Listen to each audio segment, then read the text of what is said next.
Hello friends, welcome to Dead Signal FM. Please, like the video, subscribe, and tell me in the comments where are you watching from tonight. Get comfortable, relax, and let's begin. The first time I heard my name through the static, I dismissed it as coincidence. Working night shift at Lookout Station 17, a weather monitoring outpost perched on the ridge of Mount Cotterskill, plays tricks on your mind, especially in November, when the wind screams around the corners of this concrete box and the nearest human being is 19 miles of treacherous mountain road away. James! It came again, a whisper beneath the atmospheric crackle of the old emergency radio. The sound made the hairs on my neck rise. That radio hadn't worked in years, not since they installed the digital system. It wasn't even connected to power. I kept it purely for nostalgic value, a relic from the 1970s when this station was first built.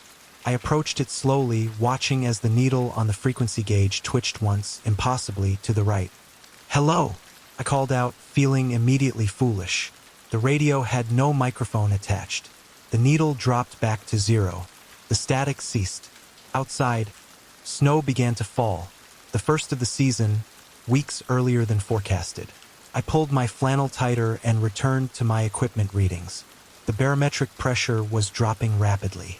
The thermometer had plunged 15 degrees in an hour. Neither made sense with the forecast models. Somewhere in the distance, I heard the distinctive crack of a tree giving way under the weight of ice. If I had any sense, I would have left that night.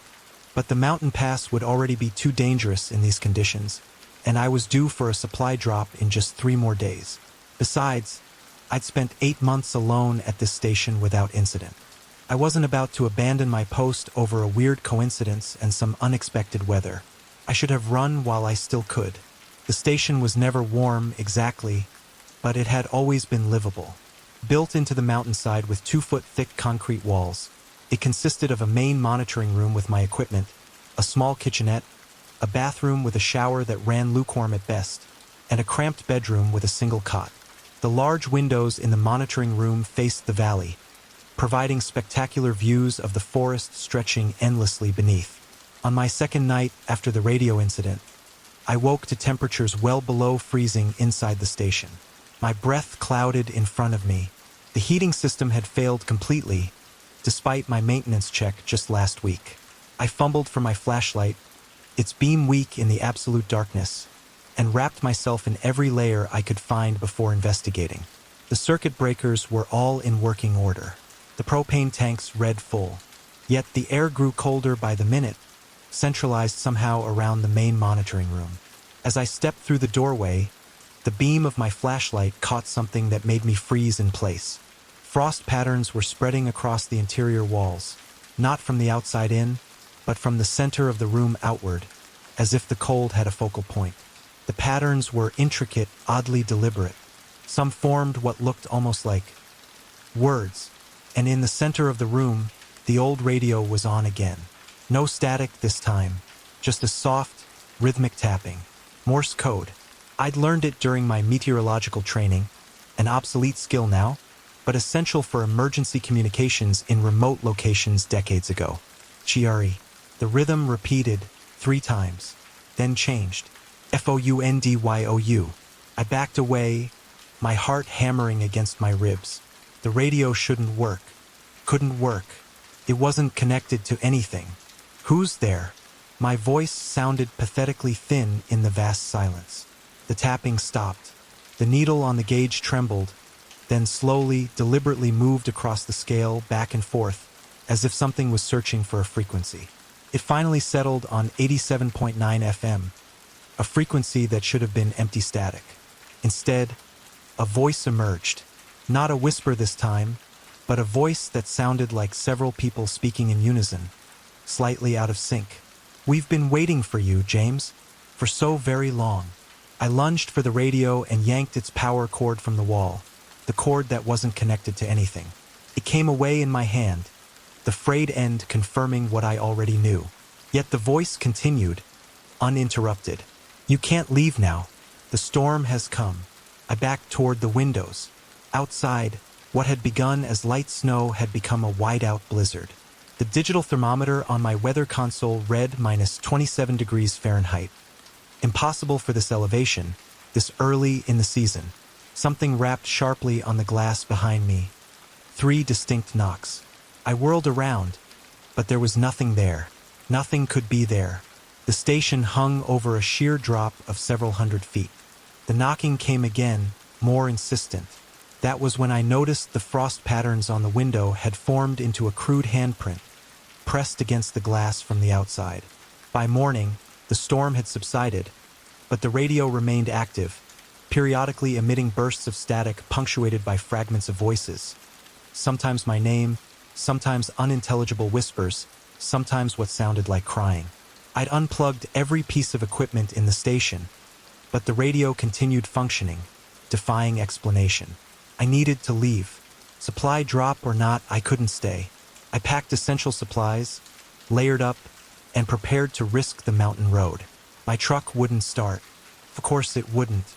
I checked everything. The battery was fine, fuel tank nearly full, no obvious mechanical issues. Yet the engine wouldn't even turn over. Just a hollow click when I turned the key. Walking 19 miles in these conditions would be suicide. I was trapped. Back inside the station, I noticed something else amiss. The photographs I'd tacked to the corkboard, landscapes I'd taken during my time here, had changed.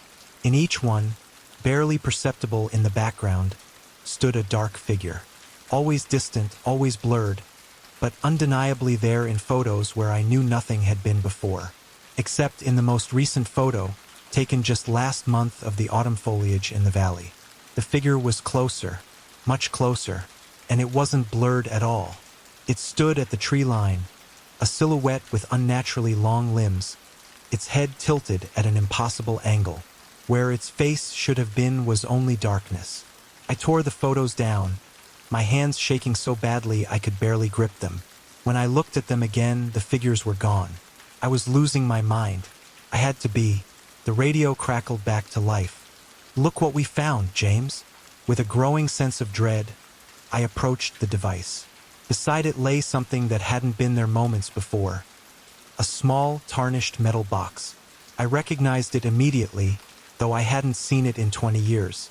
It was my childhood music box, the one that had been buried with my sister. I locked myself in the bathroom that night, away from the radio, away from the windows where frost handprints periodically appeared and disappeared. I huddled in the shower stall with my emergency lantern, trying to rationalize what was happening. Sleep was impossible, but exhaustion eventually won. I drifted into uneasy unconsciousness, only to jolt awake to the sound of the shower turning on by itself. Freezing water poured over me, soaking me instantly. I scrambled to turn it off, but the handle spun uselessly, making no difference to the flow. In the porcelain base of the shower, the water began to run red. I burst out of the bathroom, slamming the door behind me. The sound of the shower stopped immediately. When I worked up the courage to peek back inside hours later, the shower was dry, as if it had never been used.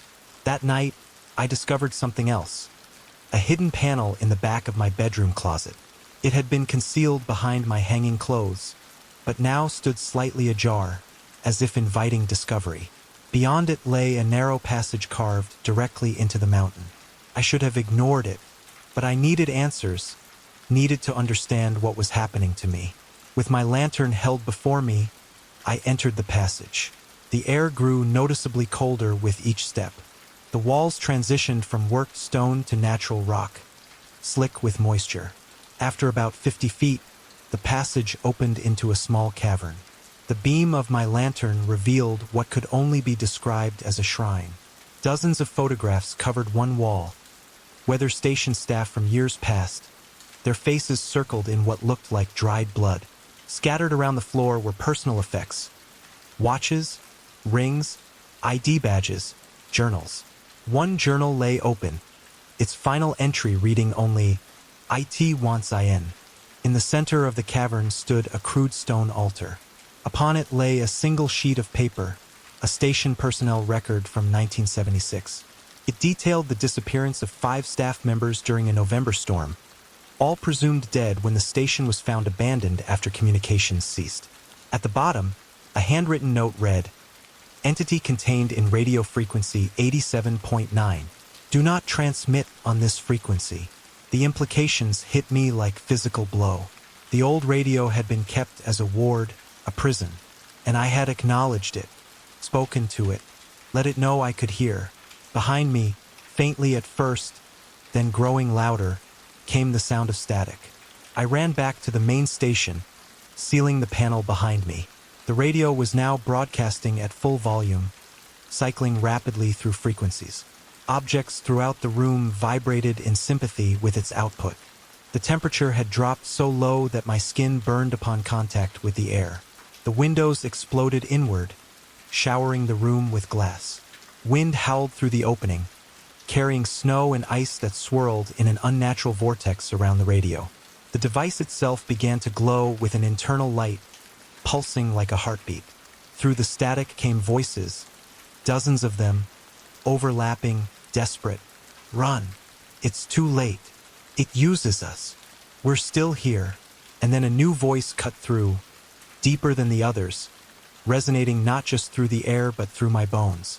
"James, at last, open the door." I hadn't noticed until then. The main entrance to the station, which I'd locked and barricaded, was shuddering under tremendous pressure. Something was trying to get in. With each impact, the door bent further inward, the metal frame warping as if made of plastic. I scrambled for the emergency satellite phone, my last hope of contact with the outside world. Miraculously, it connected. The operator's voice sounded tiny and far away as I frantically explained my situation, begging for emergency evacuation. "Sir, calm down," she said. "Lookout Station 17 was decommissioned in 1977. There's no one stationed there." "That's impossible," I stammered. "I've been here for 8 months. Check your records. James Harlow, Meteorological Survey." "Sir," her voice had grown concerned. "James Harlow disappeared on Mount Cotterskill in 1976, along with 4 other station personnel." The satellite phone went dead in my hand. The door gave way with a screech of tearing metal. Standing in the doorway was nothing. An absence of light, an absence of matter, roughly in the shape of a person. Snow and debris orbited around it like a miniature galaxy. The radio static grew to a deafening roar. The thing spoke, its voice now coming from the very walls of the station. "Time works differently here, James. You've always been here. You've never left." I ran for the broken windows, intending to jump. Better a quick death than whatever this entity offered. But as I reached the opening, the view outside had changed. Instead of the familiar valley, I saw only an endless expanse of static, like a television tuned to a dead channel. The entity moved toward me, the air around it distorting as if reality itself rejected its presence. "Not yet, James. We have so much more to show you." This cold presence enveloped me. I felt myself being pulled apart, atom by atom, my consciousness fragmenting into countless pieces, each tuned to a different frequency. The pain was beyond description, and then I was falling through static, through time, through memory itself. I've been here for so long now. Years? Decades? Time has no meaning in this place between frequencies. Sometimes I'm back at the station, reliving those final moments. Sometimes I'm somewhere else, someone else, watching through borrowed eyes as another victim discovers the radio. I've learned what it is, this entity. Not a ghost, not a demon. Something older, something that exists in the spaces between broadcast waves, in the static between stations. It found a doorway through that old radio, weak at first, then stronger as it fed on fear, on isolation, on desperation. Collects us, uses us. We become its voice, its hands. We call out to others through electronics, through anything that can carry a signal. We tap on windows, move objects, appear in photographs, whatever will make them listen, make them acknowledge the frequency. That first response is all it needs to begin feeding. I'm so sorry if you've heard your name through static recently, if you've noticed electronics behaving strangely, if you've felt watched in empty rooms. It means we've found you, and it's already too late. Because the worst part, the thing I've only recently understood, is that the entity isn't content to stay on the mountain anymore. Each new victim extends its range. Through cell phones, through internet connections, through any electronic device that can receive a signal. Even now, as you read these words, can you hear it? That faint static in the background? Listen closely. It might be saying your name next. The first night I heard my name, I thought it was the wind. A foolish assumption, given that the research station's triple-paned windows hadn't let in so much as a draft since I'd arrived 3 weeks earlier. I was alone at Weather Station 17, perched on the edge of a nameless mountain lake deep in the Alaskan wilderness, collecting atmospheric data through the darkest months of winter. The aurora borealis cast its ghostly green light across the frozen surface of the lake, and in that moment between wakefulness and sleep, I heard it. Micah, just my name, whispered from the corner of my sparsely furnished bedroom. I sat up, heart pounding against my ribs, scanning the darkness. Nothing but the soft blue glow of monitoring equipment, the steady red pulse of the backup generator's status light. Hello, I called, feeling immediately foolish. I was 70 miles from the nearest human being. I'd been alone for 23 days. The isolation was simply getting to me. I lay back down, pulled the wool blanket over my shoulders, and drifted back to sleep. Just the wind, I told myself. Or a dream. Maybe the beginning of cabin fever. I wish I'd packed my bags that very night. Weather Station 17 wasn't what most people would call homey. Built in the late 1970s, it was a utilitarian structure. A 2-story hexagonal building raised on thick concrete pillars, designed to withstand the brutal Alaskan winters. The lower level housed the meteorological equipment, backup generators, and storage. The upper level contained a small kitchen, bathroom, common area, 2 bedrooms, and my favorite spot, the observation deck that wrapped around the entire structure, offering panoramic views of the pristine wilderness. The station had been automated years ago, but the equipment required periodic maintenance and calibration, which is where I came in.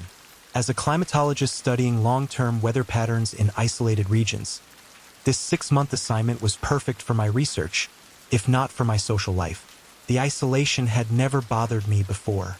I'd always been something of a loner, preferring the company of datasets and weather patterns to people. But something about Weather Station 17 felt wrong from the moment I arrived. Too quiet, perhaps. The kind of silence that feels like it's listening back. The morning after hearing my name, I awoke to find all the cabinet doors in the kitchen standing open. Every single one. I stood in the doorway, coffee mug halfway to my lips, staring at the neat rows of supplies exposed to the cold morning air. I didn't do that, I said aloud, my voice sounding foreign in the silence. I checked the logs from the security system, a precaution against bears and the occasional lost hiker, but there were no entries. No motion detected overnight. Just me, alone in my hexagonal cage. I closed the cabinets, conducted my morning readings, and tried to ignore the prickling sensation between my shoulder blades, like someone was watching me from behind. When I turned around, there was never anyone there. Just empty rooms and the endless white landscape beyond the windows. 3 days passed without incident. I began to relax, attributing the cabinet incident to exhaustion or forgetfulness. Maybe I'd opened them while half asleep, looking for something. It wasn't impossible. Then came the footprints. I was taking measurements on the observation deck when I noticed them. A line of wet footprints starting from nowhere in the middle of the deck and leading to the door. Small, like a child's, with 5 perfect toes. They glistened in the weak afternoon sunlight, water droplets that hadn't been there moments before. I followed them inside, where they continued across the common area floor and disappeared at the closed door of the unused second bedroom. My hands trembled as I approached the door. Logic told me no one could be in there. I would have heard someone enter the station. The security system would have detected movement. And yet, I pressed my ear against the cold metal of the door. Silence. No breathing, no movement. I slowly turned the handle and pushed it open. The room was empty, the bed still stripped to the bare mattress as it had been when I arrived. The footprints ended abruptly at the threshold. No puddles, no wet spots on the floor inside. Just an empty room filled with stale air and dust motes dancing in the shafts of pale sunlight. I backed away, nearly tripping over myself to return to the common area. The footprints were gone. The floor was dry, as if they had never existed. That night, I dreamed of a child standing at the foot of my bed, water dripping from its clothes, forming a puddle on the floor. I couldn't see its face, just the dark outline of a small figure against the ambient glow of the equipment. When I woke, gasping and sweating, my sheets were soaking wet. I started keeping a journal, not of weather patterns or atmospheric pressure readings, but of incidents. Things moved when I wasn't looking. Small things at first, like my coffee mug appearing on the wrong side of the table, or my pencils arranged in perfect parallel lines when I returned from taking readings outside. Then the temperature anomalies began. I'd walk through pockets of air so cold they made my breath visible, only to step 2 feet further into warmth again. The heating system checked out fine, no malfunctions, no drafts. Yet these cold spots persisted, moving around the station as if following me. One particularly cold spot remained constant, the unused bedroom. Even with the door closed, a line of frost formed along the bottom edge, spreading across the floor of the common area like icy fingers reaching for me. I avoided that room, started sleeping in the common area instead of my bedroom, the lights on full brightness through the night.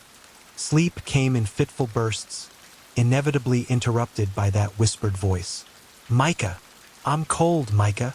Let me in, Micah!" I checked and rechecked the security feeds. Nothing. No one. Just me and my growing fear, trapped together in the hexagon on the lake. The radio was my only connection to the outside world. Once a week, I made contact with the research center in Anchorage, reporting my findings and confirming my continued existence. Simple, routine check-ins that kept me tethered to humanity. 5 weeks into my stay, the radio started picking up something new. Between my scheduled communications, it would crackle to life with bursts of static, followed by fragments of what sounded like a child's voice. Not saying my name this time, but counting. 1, 2, 3. I recorded it, played it back, analyzed the frequency. There was no explanation for the transmission. No other stations operated on that frequency, and even if they did, the mountains should have blocked any signals from reaching me. The counting never went past 10. It would start at 1, mechanical and slow, and work its way up before dissolving back into static. Sometimes in the middle of the night, sometimes during the bright, brief hours of daylight. And always followed by the sound of water. A dripping, splashing sound that made my skin crawl. I tried reporting it during my next check-in, but the moment I mentioned it, the connection with Anchorage went dead. The radio wouldn't turn back on for 3 days. When it finally crackled back to life, it wasn't Anchorage on the other end. 7, 8, 9, 10. Ready or not, here I come. I yanked the power cord from the wall. The radio kept talking. My research was suffering.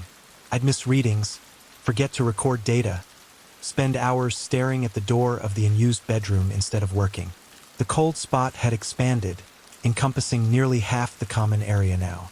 I wedged myself into the kitchen, the only place that still felt warm, huddled under blankets and the harsh fluorescent lights I kept burning day and night.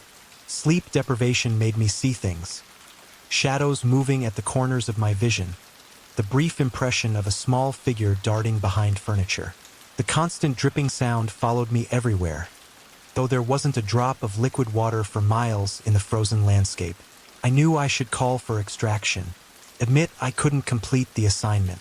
But some stubborn part of me refused to give in to what I increasingly suspected was a mental breakdown. I'd worked too hard for this opportunity. 6 months in isolation was nothing. People endured far worse. But people didn't usually have to endure the sound of small, wet footsteps pacing the hallway outside their door at night. The discovery came 7 weeks into my stay. I was checking the backup generator in the lower level, a routine maintenance task I'd been putting off for days. The lower level always felt different from the rest of the station. Colder, yes, but also heavier somehow, as if the air itself had mass and substance that pressed against my skin.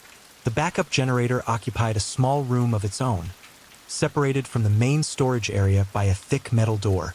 As I worked, replacing filters and checking fuel levels, I noticed something odd about the wall behind the generator. A seam almost invisible against the gray concrete, running from floor to ceiling. I pushed against it. Nothing happened. I examined it more closely, ran my fingers along its length, and found a small depression near the top. When I pressed it, the seam widened with a soft hiss of releasing pressure, revealing a narrow doorway. A hidden room, not on any of the station schematics I'd studied before arrival. Logic told me not to enter. Every horror movie I'd ever seen flashed through my mind, warning me to close the seam, go upstairs, and pretend I'd never found it. But curiosity, that fatal human flaw, pushed me forward. I used my phone's flashlight to illuminate the space beyond. It was small, no larger than a storage closet, with a low ceiling that forced me to duck. The walls were lined with shelves containing old equipment, logbooks, and file boxes. Nothing unusual for a research station, except for the photographs, dozens of them pinned to the back wall. Polaroids, mostly, their colors faded with age. Each showed the same subject. A young boy, perhaps 7 or 8 years old, with serious eyes and a solemn expression. In some, he stood on the observation deck, the frozen lake behind him. In others, he sat at the kitchen table or on the edge of the unused bed. My bed now. The date stamps placed them in 1986, nearly 40 years ago. At the center of the collage was a larger photograph, different from the others. This one showed the lake in summer, unfrozen, its surface glittering in sunlight. The boy stood at the edge of a wooden dock that extended into the water, his back to the camera. Next to him was a man in a weather service uniform, his hand resting on the boy's shoulder. Their posture suggested an argument, a moment of tension captured forever. I reached out to take the photograph for a closer look. As my fingers brushed its surface, the temperature in the small room plummeted. My breath clouded in front of me, and the familiar sound of dripping water filled my ears. Behind me, a child's voice spoke clearly. "That's the day he did it." I whirled around, nearly cracking my head on the low ceiling. The doorway was empty, but the seam was closing, sliding shut with the same soft hiss that had accompanied its opening. I lunged for the narrowing gap, but too late. The hidden door sealed itself with a decisive click, trapping me in darkness broken only by the beam of my phone's flashlight, which flickered once, twice, and died.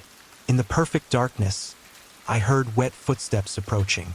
I don't remember how I got out of that room. My next clear memory is sitting on the kitchen floor, clutching a photograph I didn't recall taking from the hidden room, the same one with the boy and the man on the dock. Turning it over, I found handwriting on the back.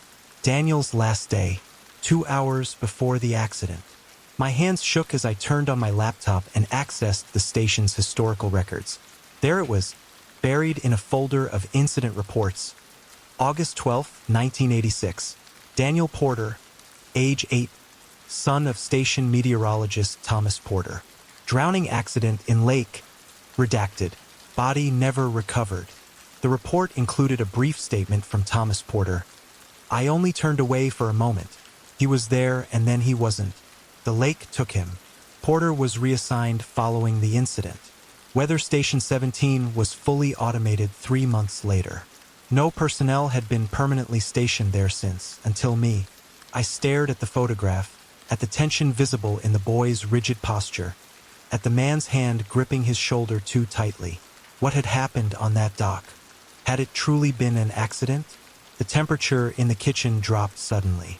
The familiar cold spot had found me again, and with it came the smell, lake water, and decomposition, the unmistakable scent of something long submerged finally rising to the surface. "He lied," whispered the voice, directly in my ear. He pushed me. I just wanted to go home. I felt a small, ice-cold hand slip into mine. The next 3 days exist in my memory as fragments, disjointed moments of clarity in a fog of terror and confusion. I remember trying to radio for extraction, the transmission cutting off mid-sentence as every light in the station went out simultaneously. I remember huddling in the kitchen as objects flew across the common area. Books, equipment, furniture hurled by unseen hands. The sound of glass breaking, metal bending, wood splintering. I remember the relentless dripping sound growing louder, becoming a torrent, as water began seeping through the ceiling and walls, defying physics, flowing upward from the floor in rivulets that formed small puddles shaped like handprints. And I remember the unused bedroom door, which I'd barricaded shut, slowly opening despite the heavy cabinet I'd pushed against it. Opening to reveal not the empty room beyond, but what appeared to be the surface of the lake itself, vertical, impossible, contained within the doorframe like a living portrait. Dark water, gently rippling, illuminated by moonlight. A small hand, pale and bloated, reaching out from that impossible water. "I'm cold, Micah. So cold. For so long. Come with me. It's warmer underneath." I fled to the observation deck, where the bitter wind and snow felt safer than the inside of the station. I stayed there through the night, watching the aurora dance above the frozen lake, wondering if Daniel Porter was somehow preserved beneath that ice. Waiting for 40 years, growing neither older nor wiser, just angrier. What did he want from me? Revenge against a man who was surely dead by now? Company in his watery grave? Or something else entirely? On what I calculated to be my 51st day at Weather Station 17, I made a decision. I couldn't leave. The radio was dead. My satellite phone had disappeared, and a blizzard had been raging for days, making the trek to the nearest outpost suicidal. I couldn't stay. The entity that had once been Daniel Porter was growing stronger, more violent, more insistent. There was only one option left.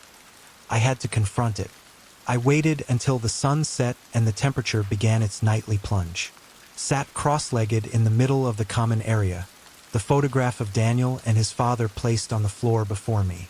"Daniel," I said to the empty air, "I know what happened to you. I'm sorry. Tell me what you want." The cold spot enveloped me immediately, so intense it burned my skin. The lights flickered, dimmed, but didn't go out completely. In the half-light, I saw him clearly for the first time. A small boy in shorts and a t-shirt, dripping wet, his hair plastered to his skull, his eyes milky and vacant. His skin had the bloated, pale look of something long submerged. When he opened his mouth to speak, lake water spilled over his blue lips. "Justice," he said, the word bubbling through the water. "Your father is probably dead by now," I told him, fighting to keep my voice steady. "You've been here for 40 years. Daniel shook his head, sending droplets of spectral water flying. They hissed where they hit the floor, leaving small burn marks on the linoleum. "Not dead. Coming back." A chill that had nothing to do with the supernatural cold ran through me. "What do you mean?" "Next researcher. Next month. Him." The implications hit me like a physical blow. Thomas Porter, returning to the scene of his crime after 4 decades. Why? Guilt? A sick desire to revisit the site of his son's murder? Or had he somehow learned about the haunting and was coming to put an end to it? "Help me," Daniel said, reaching out his waterlogged hand. "Justice. What do you want me to do?" I asked, even as some rational part of my mind screamed at me to stop, to not engage, to not make deals with whatever this thing was. Ghost, poltergeist, or manifestation of my own fractured psyche. Daniel's face split in a terrible smile, revealing teeth that had been worn down to points by 4 decades of lake water. "Let me in. Let me use you, just for a little while." "Use me how?" "To make him join me, under the ice, where I've been waiting." I should have said no, should have found another way, but after 51 days of torment, of cold spots and whispers and wet footprints, of flying objects and doors that opened onto impossible lakes, I was broken, exhausted, willing to do anything to make it stop. "Yes," I whispered, "I'll help you." Daniel's smile widened impossibly, splitting his face nearly in half. He stepped forward, into me, and the cold was suddenly inside my body, filling me from toes to scalp with the sensation of drowning. My vision went dark, replaced by flashes of memory that weren't mine. A sunny day on a dock, an argument, the sensation of hands on my back, the shocking cold of the water, the burning in my lungs, the long, slow drift downward into darkness. When my vision cleared, I was standing on the frozen lake, barefoot, wearing only my pajamas. The ice was cold against my feet, but I felt nothing. 100 yards away, Weather Station 17 stood dark and silent against the star-filled sky. I didn't remember walking out here, didn't remember leaving the station, opening the door, descending the stairs. Yet here I stood, watching my breath cloud in the Arctic air. No, not my breath. Daniel's breath, coming from my lungs. I tried to move, to turn back toward the station, but my body wouldn't respond. My feet remained planted on the ice as the cold worked its way up my legs, numbing them. Just for a little while, Daniel's voice said, using my mouth, my vocal cords. Just until he comes. Then you can go. The ice beneath my feet cracked. A sudden, sharp report like a gunshot. A web of fractures spread outward from where I stood. Water began seeping up through the cracks, dark and ancient, smelling of rot. It's warmer underneath, my mouth said, as the ice gave way and I plunged into the black water of the lake. They found me 3 weeks later, when the scheduled supply helicopter arrived.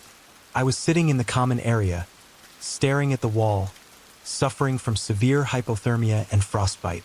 The medical report noted confusion, memory loss, and signs of extreme psychological distress. I told them about Daniel Porter, about his father's crime, about the hidden room with its photographs. They found no such room. The backup generator sat flush against a solid concrete wall, with no seam, no hidden door. They found no photographs, no evidence of a child's presence, no record of anyone named Porter ever being stationed at Weather Station 17. The only unusual finding was the status of the unused bedroom. The door had been sealed shut with what appeared to be some kind of industrial adhesive, applied from the inside. When they finally cut through it, they found the room completely empty and bone dry, despite the fact that every other room in the station showed signs of serious water damage. I was evacuated, treated, debriefed, and eventually released with a psychological discharge from the research program. The official report cited hallucinations brought on by isolation, hypothermia, and likely carbon monoxide poisoning from a faulty heating system. I didn't fight the diagnosis. How could I? I had no proof, no evidence that anything I experienced had been real. But I still wake up some nights to the sound of dripping water and the whisper of my name. My sheets are often damp by morning, and sometimes when I look in the mirror, I catch a glimpse of someone else looking back. A small boy with serious eyes and a solemn expression, water running from his hair down his face. I've tried to research Thomas Porter to find out if he ever returned to Weather Station 17 as Daniel claimed he would. My inquiries have been met with silence or confusion. According to every official record I can access, the station has never had a permanent occupant until my ill-fated stay. But I know the truth, and I'm left wondering, if Daniel Porter's spirit still haunts that hexagonal building on the lake, waiting for a justice that may never come, what part of me did I leave behind in that dark water? What lives now beneath that frozen surface, waiting for the ice to crack again? Because sometimes, in the moments between sleeping and waking, I swear I can feel the pressure of water all around me, filling my lungs, and hear a child's voice counting down from 10. And I'm never sure if the voice is his or mine. The first night I heard it, I dismissed it as nothing more than an auditory hallucination born from exhaustion. A whisper of my name, Ellis, floating through the static of the old weather radio. I'd been at the fire lookout tower for only 3 days, having accepted the seasonal position to escape the suffocating grip of city life and the haunting memories of my failed marriage. The Black Rock Fire Lookout stood like a lone sentinel in the wilderness of northern Michigan, perched atop the highest ridge for miles, a forgotten watchtower constructed in the 1930s and modernized just enough to remain functional. The radio shouldn't have been on. That was the first inexplicable detail that my mind tried to rationalize away. I distinctly remembered switching it off before crawling into my sleeping bag, exhausted from hauling supplies up the seemingly endless spiral staircase that corkscrewed to the observation deck. Yet there it was, crackling with static at 3:17 a.m., the red power light casting an eerie glow across the circular room's weathered pine walls. Ellis! My name again, clearer this time, a woman's voice threading through the white noise. I sat up, heart suddenly drumming against my ribs, and reached for the radio. The moment my fingers touched its plastic casing, the voice disappeared, leaving nothing but the innocuous hiss of atmospheric interference. I switched it off, the mechanical click unnaturally loud in the silence that followed. Sleep didn't return that night. I lay awake watching shadows crawl across the ceiling as clouds passed over the moon, casting the lookout's interior in alternating patterns of silver and black. The rational part of my brain offered explanations. Crossed radio signals, half-dreams leaking into wakefulness, or simply the way wilderness plays tricks on an isolated mind unaccustomed to true silence. Dawn arrived with merciful normalcy. A spectacular sunrise painting the endless canopy of pine trees in hues of amber and gold. I made coffee on the small propane stove and radioed my morning check-in to headquarters. Ranger Sullivan's gruff voice on the other end of the line was comforting in its mundanity. "How's Blackrock treating you, Ellis?" "Good," I lied, unwilling to mention the radio incident. "Peaceful.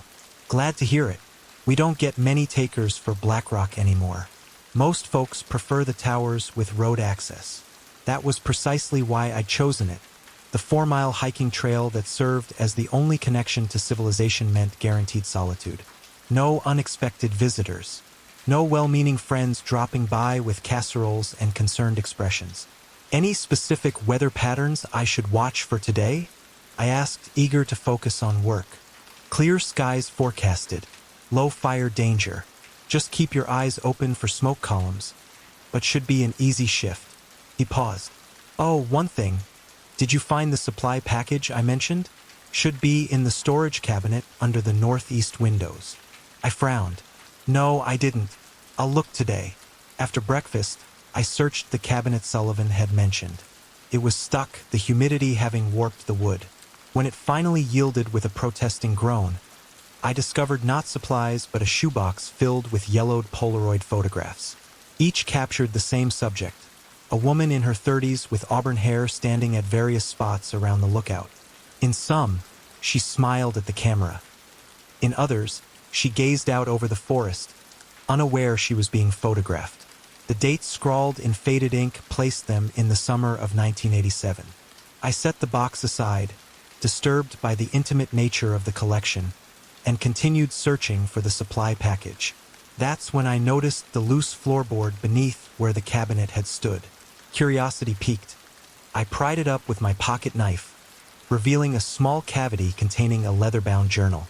The first page bore a name in elegant script: Catherine Mercer, Fire Lookout, Summer 1987. My blood ran cold. I glanced back at the photographs, connecting them to the journal. Catherine Mercer, the woman with auburn hair, smiling from 38 years in the past. I spent the afternoon reading her journal, neglecting my fire-spotting duties. Catherine had been a graduate student in meteorology, using the solitary fire lookout position to work on her thesis. Her early entries were professional and detached: weather patterns, cloud formations, barometric pressure readings. But as weeks passed, her writing grew increasingly personal, then disturbing. June 12, 1987. I keep finding my equipment moved. The barometer was on the wrong shelf this morning. My thermometers rearranged. I would blame forgetfulness, but I'm meticulously organized with my instruments. Someone has been here while I slept. June 24, 1987. The radio turns itself on at night. I've checked the wiring, thinking perhaps it's faulty, but found nothing wrong. Last night it happened again, and I swear I heard someone breathing on the other end. July 8, 1987. I found a Polaroid on my pillow this morning. It's of me sleeping. I wasn't holding a camera when I went to bed. I've searched every corner of this tower. I am alone, yet someone took this photograph. With each entry, Catherine's handwriting grew more frantic. The ink pressed deeper into the page. She described objects disappearing and reappearing in impossible places, whispers that seemed to emanate from the walls themselves, and a persistent sensation of being watched. August 2nd, 1987. I think I understand now. It doesn't want me to leave. It's been here all along, long before this tower was built. The land remembers. The foreman who led the construction crew in 32 hanged himself from the top beam. 3 lookouts have disappeared over the decades. Headquarters disguises these incidents as resignations, transfers, or accidents, but it's collecting us one by one. The final entry, dated August 17th, consisted of a single sentence. "It's coming for me tonight." The journal ended there. I checked with headquarters, but they had no record of a Catherine Mercer ever working at BlackRock. According to official logs, the tower had been unoccupied during the summer of 1987 due to budget cuts. That night, the temperature inside the lookout plummeted. My breath clouded before me despite the August heat that had dominated the day. I huddled in my sleeping bag, Catherine's journal and the box of photographs sitting on the small table beside me, illuminated by my lantern's wavering light. The radio clicked on. "Ellis." The voice was clearer now, unmistakably female. I didn't move. "I've been waiting for someone to find my journal." My throat constricted, vocal cords frozen with terror.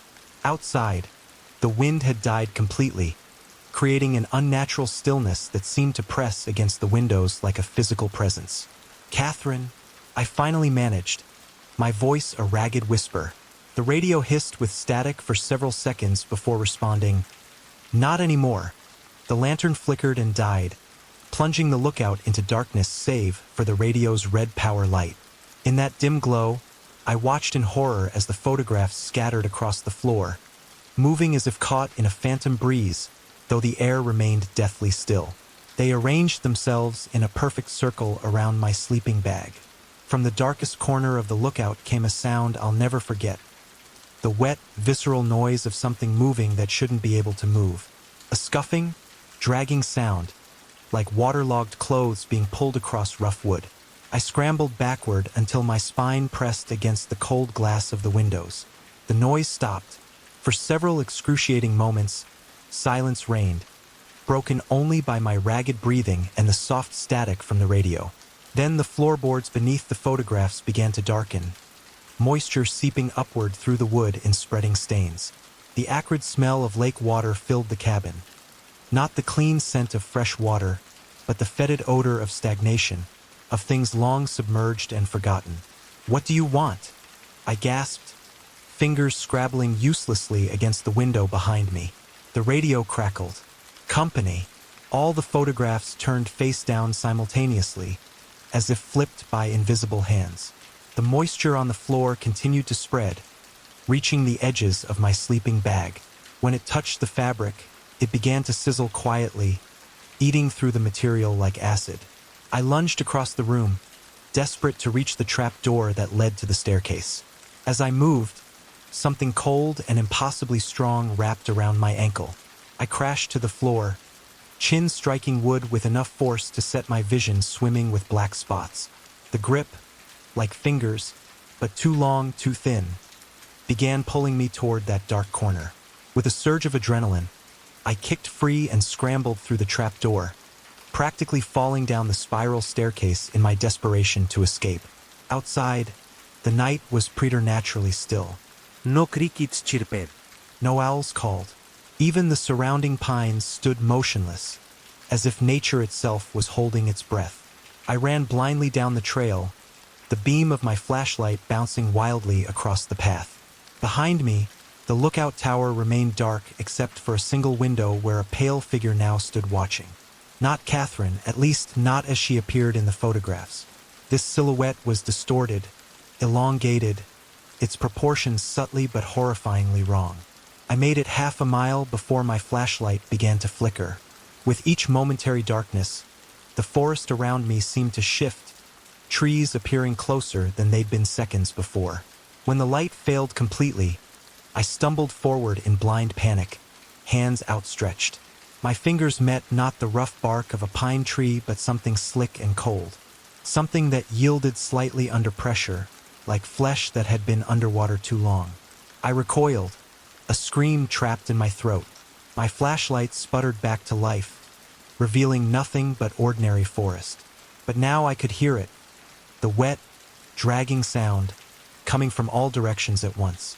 I ran again, no longer following the trail, simply desperate to put distance between myself and whatever was pursuing me. The ground sloped downward, and I realized I was heading toward Blackwater Lake, the massive body of water that had given the region its name. Perhaps there would be other campers there, witnesses, safety in numbers. The trees thinned, and suddenly I was standing on the pebbly shore of the lake. Moonlight glinted off its perfectly still surface. No ripples. No movement, as if the water were a solid sheet of black glass. And then I saw them, silhouettes standing in the shallows. Dozens of them, unnaturally still, all facing me. In the dim moonlight, I could make out the auburn hair of the figure at the front. The radio in my pocket, which I hadn't realized I'd brought with me, crackled to life. "We've been waiting for you, Ellis." I backed away, feet crunching on the pebbled shore. The figures began moving forward in perfect unison, emerging from the water with that same horrible, wet, dragging sound. Water streamed from their clothes, their hair, their gaping mouths. I turned to flee back into the forest, but found my path blocked. The trees had somehow moved, creating an impenetrable wall of vegetation. The entire forest had rearranged itself while my attention was fixed on the lake. With nowhere to run, I did the only thing I could think of. I waded into the lake in the opposite direction from the approaching figures, hoping to circle around them. The water was shockingly cold, stealing my breath. As it reached my waist, I felt something brush against my legs, fingers groping upward from the depths. I thrashed away, but more hands emerged, catching at my clothes, my arms, my hair. I was pulled below the surface, into the crushing darkness of Blackwater Lake. The last thing I remember was opening my eyes underwater and seeing faces all around me. Pale, bloated faces with empty eye sockets, all wearing the uniforms of park rangers and fire lookouts from different eras. Catherine was there, her auburn hair floating around her face like a halo of rust-colored seaweed. Her lips pulled back in what might have been a smile or a grimace of endless torment. I woke up in a hospital bed 3 days later. According to the rangers who found me, I had been discovered unconscious on the shore of Blackwater Lake, suffering from hypothermia and a concussion. They'd been searching for me since I missed 2 consecutive radio check-ins. Ranger Sullivan sat beside my bed, his weathered face grave. "Ellis, we need to talk about what happened at Black Rock." I tried to speak, to tell him everything, but my voice emerged as a hoarse croak. The doctor had informed me earlier that my vocal cords showed signs of strain consistent with screaming for hours. I didn't remember screaming. Sullivan leaned closer. "The lookout tower burned down the night you disappeared." I stared at him in confusion. "Strangest fire I've ever seen," he continued. "Burned from the inside out, hot enough to warp the metal supports. Nothing left but ash." He hesitated, then reached into his pocket and pulled out a plastic evidence bag containing a single item that had apparently survived the fire. A Polaroid photograph, its edges singed black. It showed me, standing at the window of the lookout tower, staring out into the darkness with a blank expression.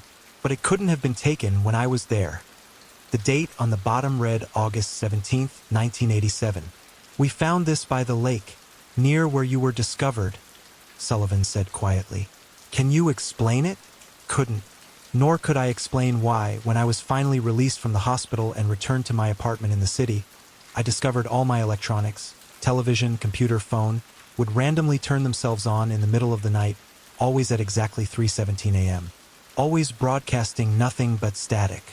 And in that static, if I listen carefully, I can hear them calling my name. Catherine's voice is the clearest, but there are others now. So many others. Sometimes, when I catch my reflection in a darkened window or mirror, I see water streaming from my hair, my clothes, my mouth. My skin appears pale and bloated for just an instant before returning to normal.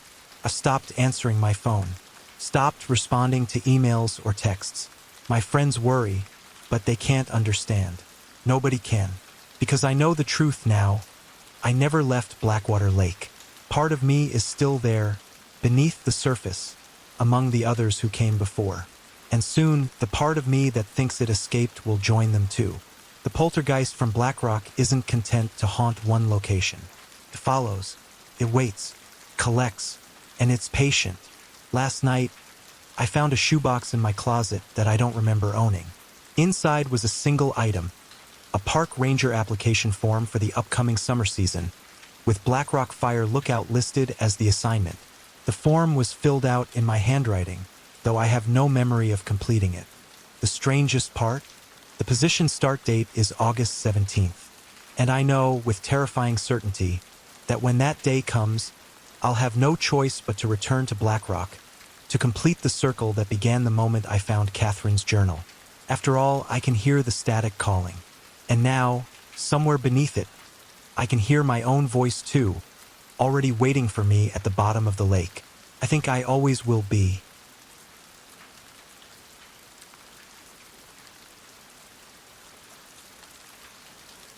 The first time it happened, I was cataloging weather data. Just another night shift at Weather Station 17, a decommissioned military outpost repurposed into a meteorological research facility. Perched on the edge of North America's oldest boreal forest, the station was a concrete anomaly amid endless trees, a forgotten Cold War relic that now housed atmospheric monitoring equipment instead of missile tracking systems. The radio wasn't even on. That's what I remember most clearly. The old ham radio sat dormant in the corner of the observatory room, its dials dark, antenna collapsed. I was 43 minutes into transcribing barometric pressure readings when a sharp burst of static erupted from it, followed by 3 words spoken with perfect clarity. "I see you." I froze, pencil suspended over my logbook. The station had been my solitary domain for 4 months. The nearest town was 67 miles south, and Forest Service personnel made supply runs only once every 2 weeks. My replacement wouldn't arrive for another 18 days. I approached the radio with professional skepticism. Weather phenomena could cause strange electromagnetic disturbances. The northern lights were particularly active that week. I examined the radio, unplugged, battery compartment empty. Practical impossibility. I returned to my work, attributing the incident to auditory hallucination brought on by isolation. When you're alone long enough, the mind manufactures companions. The second incident occurred 3 days later. I was asleep in my narrow bunk when something pulled me from unconsciousness. Not a sound, but rather the jarring absence of sound. The constant hum of generators and monitoring equipment had fallen silent. I opened my eyes to absolute darkness, the kind that exists only in deep caves or the spaces between stars. Then came the smell, ozone and wet copper, like blood mingling with electricity. The emergency lights should have activated. I fumbled for my flashlight, its beam cutting weakly through the darkness. The temperature had dropped dramatically. My breath formed clouds in the cone of light. As I made my way to the circuit breaker, the flashlight beam caught something impossible. My footprints in the dust were being followed by a second set, appearing one by one behind me, materializing from nothing. I ran, a primal response that overrode all scientific training. I slammed the door to the generator room and threw the main switch. Lights flickered reluctantly to life. When I finally gathered enough courage to look back down the corridor, the mysterious footprints had vanished. Only mine remained, a chaotic testament to my panic. I filed no incident report. What would I say? That I was being stalked by invisible feet? That an unpowered radio had spoken? The isolation protocols at Station 17 were strict. False alarms meant immediate termination of assignment. So I buried myself in work. The weather turned volatile that week. Unseasonable temperature drops, electrical storms that raged without rainfall, peculiar electromagnetic readings that defied classification. I meticulously documented everything, focusing on data to dispel the growing unease. The third incident broke through my scientific detachment. I was reviewing thermal imaging scans in the West Observation Room when the radio activated again. Not static this time, but music, a warbling, distant phonograph playing what sounded like a 1920s waltz. The melody poured from the still disconnected device, hauntingly beautiful and utterly impossible. When I approached, the music shifted to a voice, gravelly, ancient, and unmistakably speaking directly to me. "They left you here for me, Thomas." No one at the research center called me Thomas. It was always Dr. Reimer or simply Reimer. Thomas was what my mother had called me before her death 29 years ago. I disassembled the radio that night, removing every component until it lay in pieces across my workbench. The voice continued to emanate from the disemboweled chassis until I took a hammer to the final circuit board, smashing it beyond recognition. Silence returned, but only temporarily. That night, I woke to what sounded like fingernails tapping against glass. My room had no windows, a design choice made to withstand the region's extreme weather. The tapping circled the room, moving across walls and ceiling with deliberate slowness, as if something were methodically testing the boundaries of my sanctuary. The station's construction originally served military purposes. 12-inch concrete walls reinforced with steel, designed to withstand far worse than Arctic storms. Now those same walls that had once promised protection transformed into a prison. The tapping continued for hours, migrating throughout the station, always just on the other side of whatever wall I pressed my ear against. Sleep became a luxury I could no longer afford. Coffee and stimulants became my companions as I obsessively monitored the station's surveillance systems.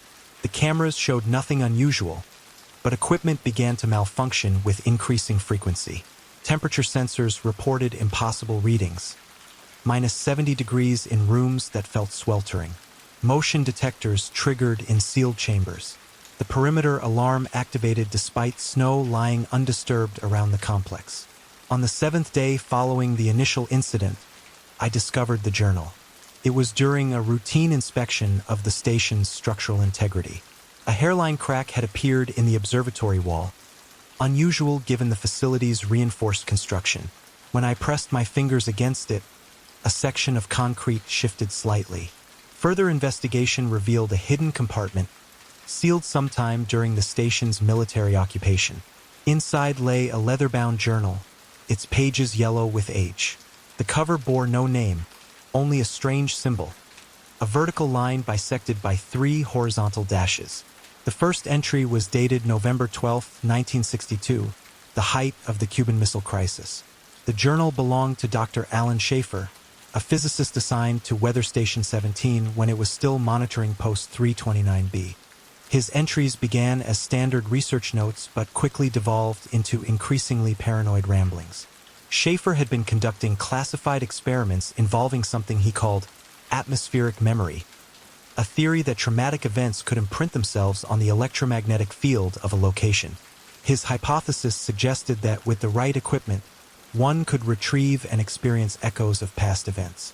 But something had gone wrong. His later entries described hearing voices through his equipment, then without it. He wrote about objects moving when he wasn't looking, about temperature drops that froze his coffee mid-sip, about scratching sounds in the walls. The final entry, dated December 28, 1962, contained just 3 sentences. "It's not a memory. It was never a memory. It was waiting to be found." The journal ended there. I searched military archives remotely but found no record of a Dr. Alan Schaefer ever being assigned to the facility. According to official documentation, the station had been automated during that period due to personnel concerns. That night, the poltergeist activity escalated beyond all previous incidents. I was cross-referencing Schaefer's journal with my own observations when every piece of electronic equipment in the station activated simultaneously. Computers booted, radios crackled, lights pulsed in perfect synchronicity. The emergency siren began to wail, rising and falling like a wounded animal. Then, as suddenly as it began, everything died. Not just electronic devices, but the emergency battery systems, my flashlight, even my wristwatch. The darkness that descended was absolute, a void that seemed to press against my eyeballs with physical weight.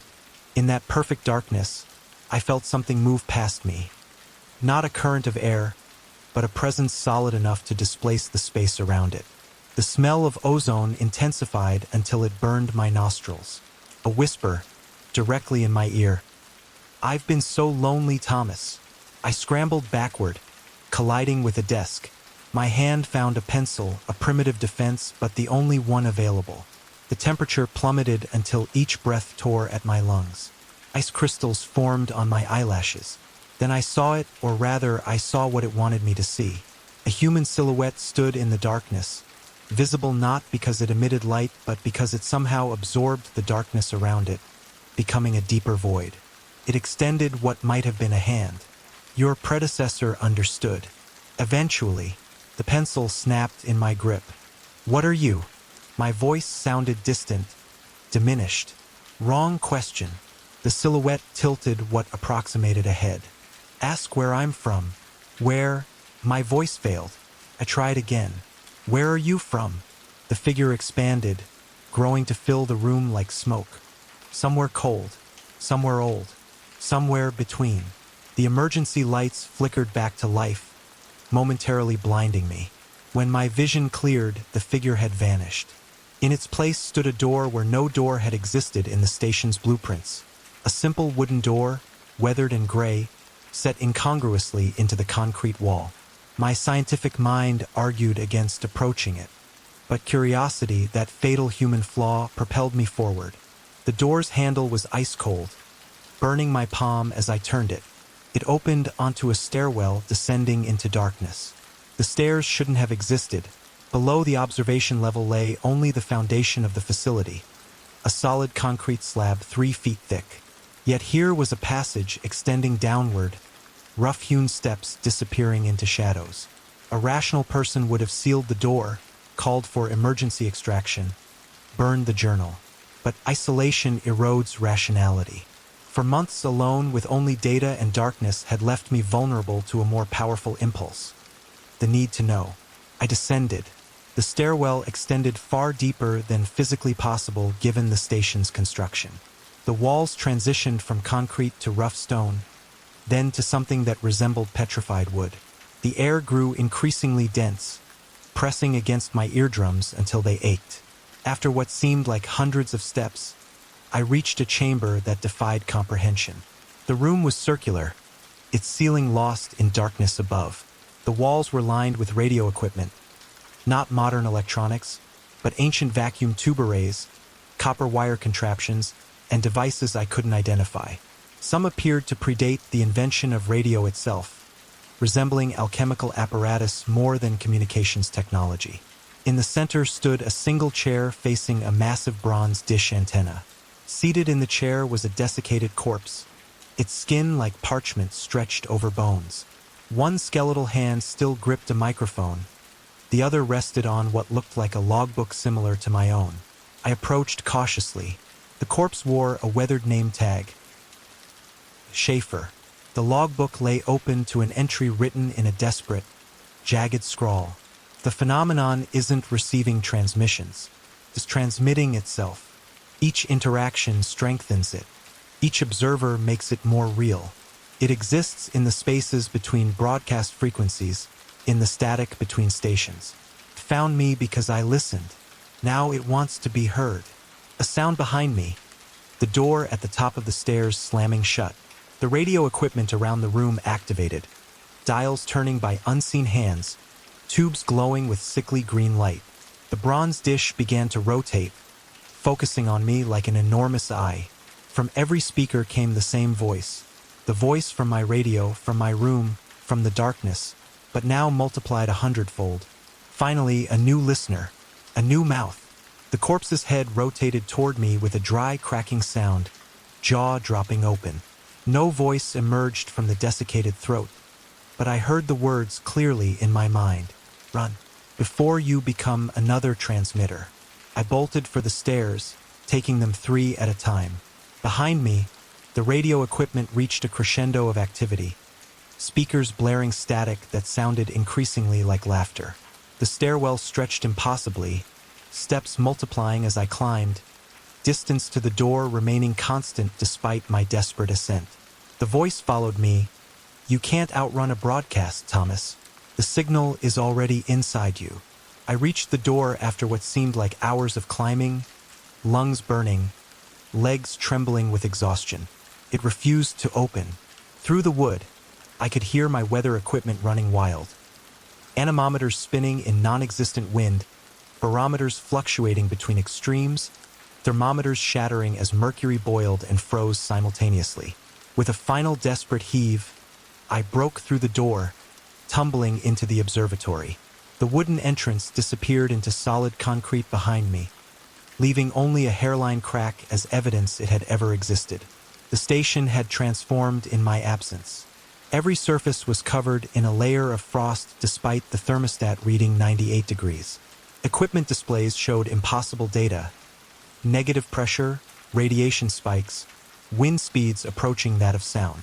The observation windows revealed not the familiar forest but an endless expanse of static, like a television tuned to a dead channel. The radio, the one I had destroyed, sat reassembled on my desk, pristine and functioning. As I watched, the tuning dial moved on its own, sweeping across frequencies. With each passing station came fragments of broadcast, news reports, music, conversations, emergency bulletins. Then silence as it settled between frequencies. "Do you understand now?" The voice emerged from the speaker. "I need a new broadcaster." Schaefer served his purpose, but after 60 years, the signal weakens. I backed away, but invisible forces held me in place. The temperature continued to rise, sweat pouring down my face even as frost patterns spread across my skin. "You will be my new voice, my new transmitter. Through you, I will reach others." The radio's internal components began to move, extruding from the casing like metallic tentacles. They flowed across the desk toward me, copper wires and transistors rearranging themselves into something unspeakable, a technological parasite seeking a host. In that moment of pure terror, I remembered something, a detail from Schaefer's journal. In his early experiments, he had discovered that certain electromagnetic frequencies could disrupt the phenomenon temporarily. With the last of my strength, I lunged for the station's emergency broadcast system, a powerful transmitter designed to cut through any atmospheric interference. My fingers found the frequency dial as the metallic tendrils wrapped around my ankles.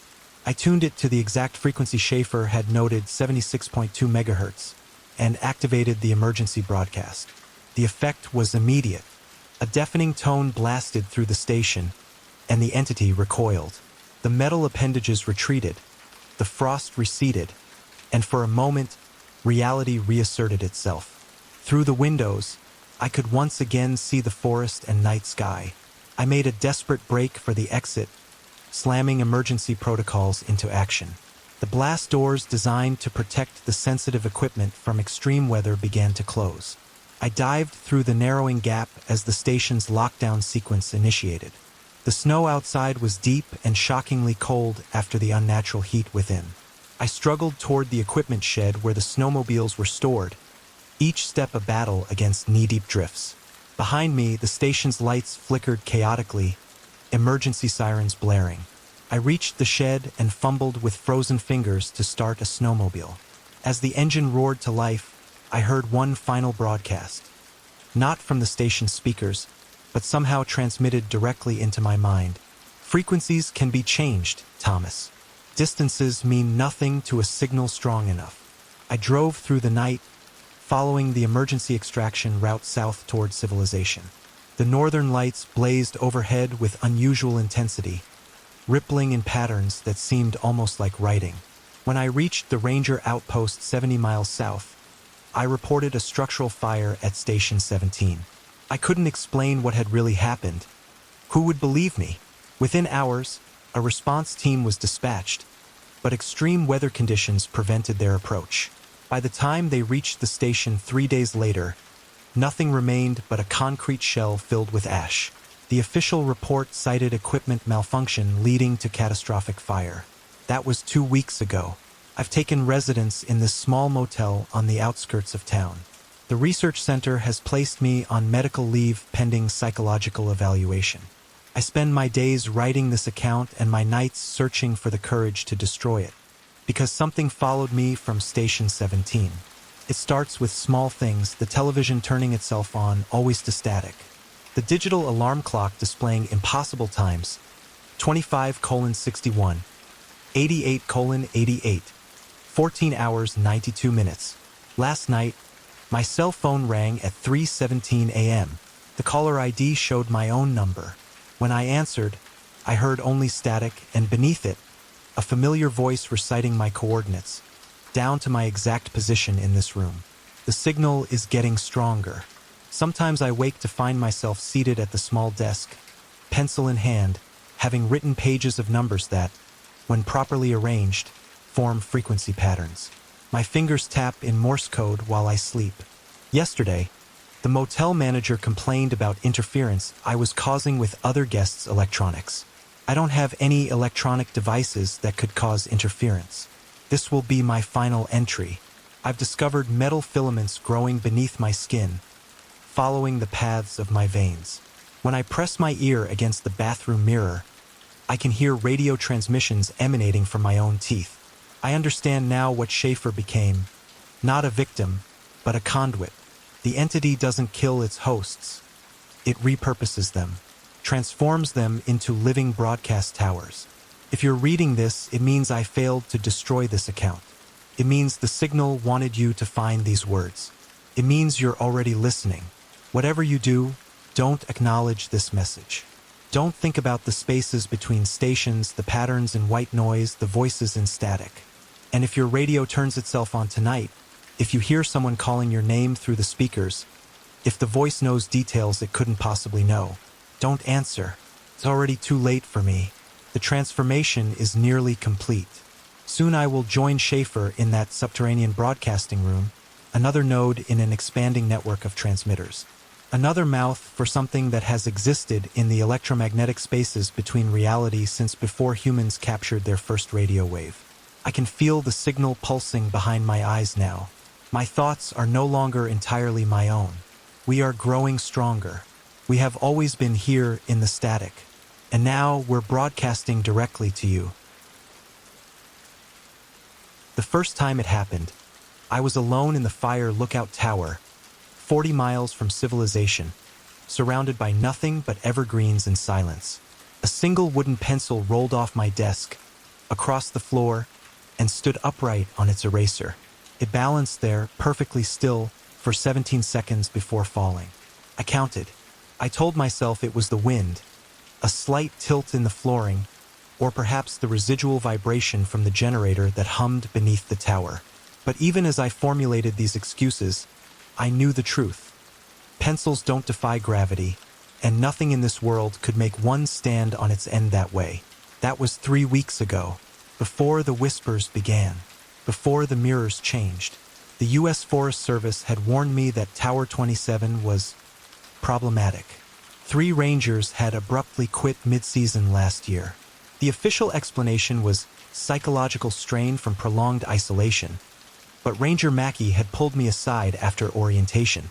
"Listen, Ellie," he'd said, his voice lowered, weathered face grave beneath his standard issue hat. "There's something about the Black Ridge lookout that doesn't sit right. Just be mindful. Keep your radio charged. Check in daily, no exceptions." I'd smiled, thanked him for his concern. After all, I had specifically requested this assignment.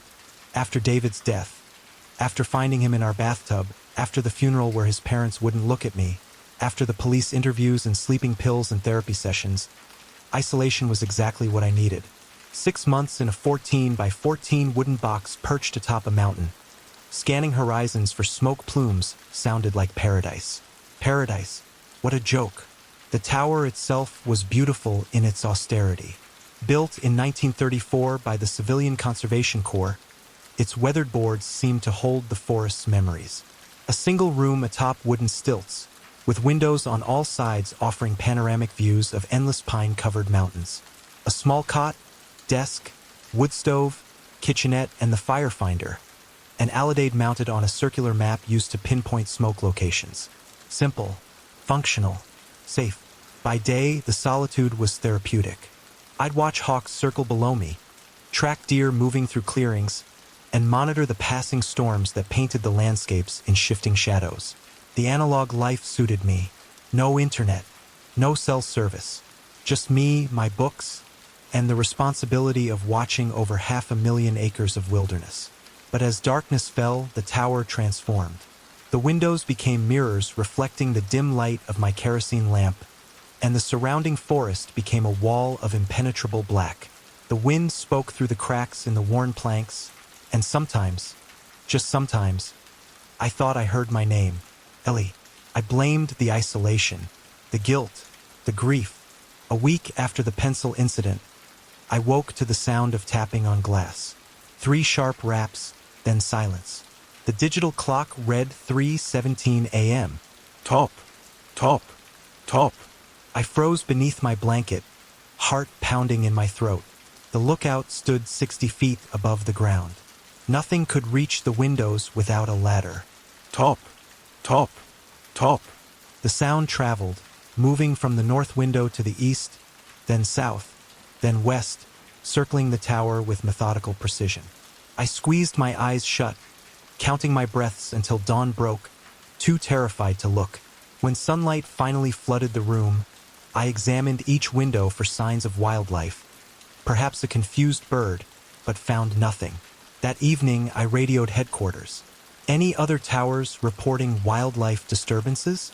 Maybe bats or large insects hitting the glass. Negative, Tower 27. You having trouble out there? I hesitated.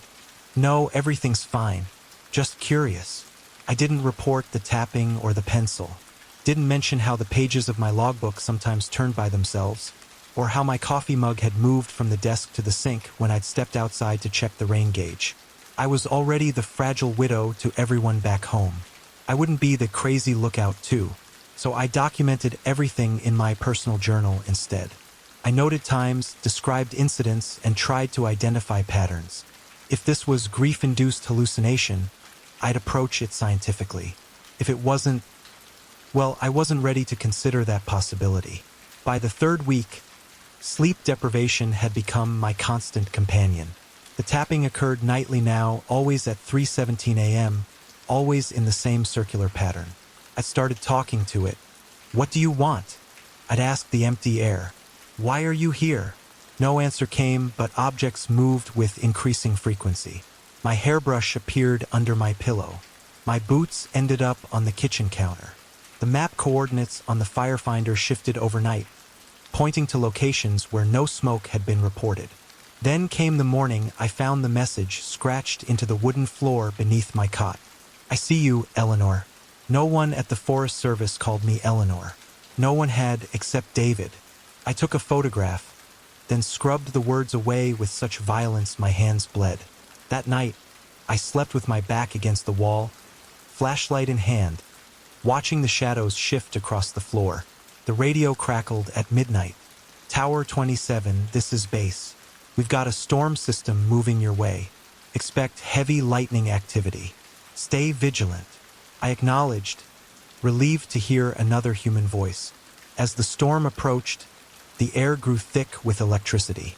Lightning illuminated the distant ridges in strobe-like flashes, revealing the silhouettes of the pines that surrounded my tower. They seemed to bend toward me, as if watching, waiting. The first crash of thunder made me jump, spilling lukewarm coffee across my logbook. As I mopped it up, something caught my eye outside the east window, a figure standing at the tree-line. I froze, rags suspended mid-wipe. Lightning flashed again, and I caught a glimpse of what looked like a man in a Forest Service uniform, standing unnaturally still among the trees. "Hello," I called, knowing my voice couldn't possibly carry through the glass and over the growing storm. I switched on the powerful spotlight kept for emergencies and swept it across the tree-line. Nothing. The beam illuminated only swaying pines and rain-slick undergrowth. No man. No movement. I was losing my mind. Then the radio crackled again. "Need help." The voice came through in broken fragments, distorted by static. "Tower 27. This is Tower 27. Repeat your message." I responded immediately, heart racing. "Eleanor, open the door." The voice wasn't coming through the radio, I realized with dawning horror. It was coming from directly outside my door, the one that opened onto the catwalk that circled the tower. "Top, top, top." Not on the windows this time, on the door. "Who's there?" I called, clutching the spotlight like a weapon. "Let me in, Eleanor. It's cold out here." The voice was familiar in a way that turned my blood to ice. It reminded me of David, not quite his voice, but the rhythm of his speech, the way he'd emphasize certain syllables.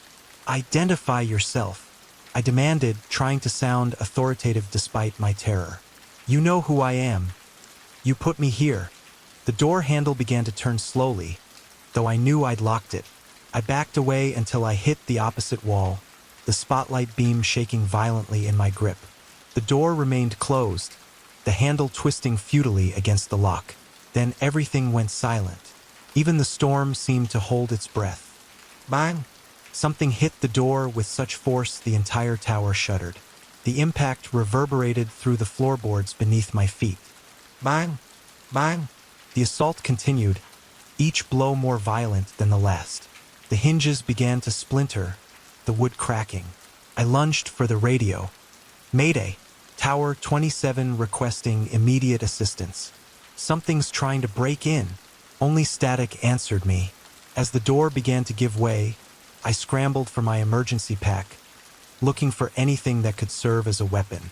The blows suddenly stopped. Silence descended once more, broken only by my ragged breathing. Then came a sound that made my heart stop, the unmistakable click of the lock disengaging. The door swung open slowly. Rain and wind rushed into the tower, but nothing entered. Nothing visible, at least. The door slammed shut on its own, the lock clicking back into place. Water dripped onto the floor in a rough approximation of footprints, moving slowly toward me. I backed away until I hit my desk, eyes fixed on the advancing moisture. The footprints stopped 3 feet away from me. The water didn't pool or spread as physics demanded. It maintained the perfect outline of shoe prints, size 11 hiking boots. David's size. You're not real, I whispered. You can't be real. The temperature plummeted. My breath clouded in front of me despite the August heat. The footprints began to evaporate, steam rising from them in tendrils that twisted in the air, coalescing into a vague human shape. I closed my eyes, repeating to myself that this was a hallucination brought on by grief and isolation. When I opened them again, the steam had vanished, but my journal lay open on the desk, a journal that had been in my backpack moments before. New words filled the page, written in what appeared to be my own handwriting. Did you think the pills would be enough? Did you think I wouldn't find you here? My hand trembled as I touched the wet ink. David had died of an overdose, officially ruled accidental. Only I knew about the fight we'd had that night, about the words I'd spoken in anger, about the extra pill I'd crushed into his nightcap when he wasn't looking. Just to help him sleep, I told myself. Just to calm him down. I'm sorry, I whispered to the empty room. The radio crackled to life again, unprompted. Through bursts of static, I heard it. David's laugh, unmistakable even through the distortion. I grabbed the radio, pressing the transmit button. Please, I begged. What do you want from me? The static cleared for a moment, and a voice, his voice, came through with perfect clarity. Justice. Morning found me huddled in the corner, the radio clutched to my chest. The storm had passed, leaving behind a pristine blue sky and no evidence of the night's events. The door remained locked and undamaged. The footprints were gone. My journal showed only my routine observations from the day before. Had I imagined it all? I made coffee with shaking hands and forced myself to go through my morning routine. Temperature check. Visibility assessment. Scan all quadrants for smoke. Record observations. I was a professional. I had a job to do. As I adjusted the fire finder, something on the distant north ridge caught my attention. A plume of smoke rose from the trees, thin and white against the clear sky. I carefully aligned the sighting mechanism and recorded the coordinates. Base, this is Tower 27. I have smoke at coordinates Bravo 3-7. Copy, Tower 27. That's odd, there's nothing out there but the old mining camp. No campgrounds, no trails. You sure about those coordinates? I double-checked. Affirmative. Definitely smoke. Roger that. We'll dispatch a recon team. Stand by. The old mining camp. Something about that tickled a memory. I pulled out the historical survey maps kept in the tower for reference. Blackridge Mining Camp. Abandoned in 1934 after a cave-in killed 27 miners. The tower had been built the same year, ostensibly to watch for forest fires, but the timing seemed suspect now. As I stared at the curling smoke in the distance, my radio crackled again. Tower 27, our team just checked in from your coordinates. They're reporting no sign of smoke or fire, clear skies and no burn evidence. I blinked, looking through the sighting mechanism again. The smoke was still there, now darker and more substantial. That's impossible, I argued. I'm looking at it right now. Could be a temperature inversion playing tricks on you. Or maybe some morning fog. It's not fog, I insisted. I've been doing this job for 3 months. I know what smoke looks like. There was a pause before Bass responded. Ellie, you've been up there for 2 weeks. My blood ran cold. What? Today marks your 14th day at Tower 27. Are you feeling okay? I stared at my logbook, at the meticulous daily entries spanning well over 3 weeks. My hands began to shake. I'll call you back, I managed, hanging up the radio. Something was very wrong. Either Bass was lying, or my perception of time had become severely distorted. I pulled out my phone, which I kept charged for its camera and calendar features despite the lack of service. The date confirmed Bass's statement. 2 weeks, not 3. Yet my logbook contained 23 days of entries, all in my handwriting. I flipped through the pages, scanning my notes from the 3rd week, the week that apparently had never happened. The entries grew increasingly erratic. Observations about moving objects, mysterious sounds, and temperature fluctuations were interspersed with personal notes. Day 19. David won't stop watching me. I see his reflection in the windows at night. Day 21. Found more words carved into the floor. Justice comes. Tried to sand them away, but they returned by morning. Day 22. The dead miners are walking from the North Ridge. I count 27 of them. They're coming for me. I slammed the book shut, heart hammering. I hadn't written these things. Couldn't have. Yet it was undeniably my handwriting. The smoke from the North Ridge had grown thick and black now, a column rising into the clear sky. I radioed Bass again. Are you sure your team checked the correct coordinates? The smoke is clearly visible from my position. Tower 27, our team is still at those exact coordinates. They're standing in a clearing with perfect visibility in all directions. There is no smoke. I grabbed my camera and took several photos of the smoke plume, checking the images immediately. The screen showed only clear blue sky above the tree-line. This wasn't happening. This couldn't be happening. I needed to get out of the tower. Now, Bass, I'm requesting immediate extraction. There's something wrong with the tower. Or with me. I don't know which. Copy Tower 27. We can have someone there by tomorrow morning. Can you hang tight until then? Tomorrow morning. 16 hours away. Another night in the tower. I'll try, I managed. Please hurry.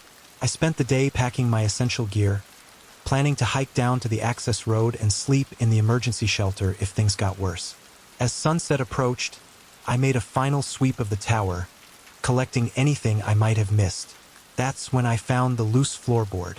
It was in the center of the room, directly beneath the firefinder. I probably wouldn't have noticed it, except that the edge had risen slightly above the others. When I pressed it with my foot, it gave way with a soft creak. I shouldn't have looked. Every horror movie I'd ever seen flashed through my mind, screaming at me to leave it alone. But something compelled me to kneel down and pry up the board. The space beneath was small, just large enough to contain a metal box, roughly the size of a thick book. It was an old first aid kit, the red cross on its lid faded almost to invisibility. With trembling fingers, I opened it. Inside was a Forest Service badge, tarnished with age, and a leather-bound journal much older than mine. The name embossed on the badge read, Eleanor Blackridge, Fire Watcher. My name, my job title, but not me. I opened the journal with a growing sense of dread, the pages brittle with age. The handwriting was different from mine, more formal and precise, but the content was hauntingly familiar. August 3rd, 1934. The pencil stood on end today. I told myself it was the wind, but I know better. They're trying to communicate.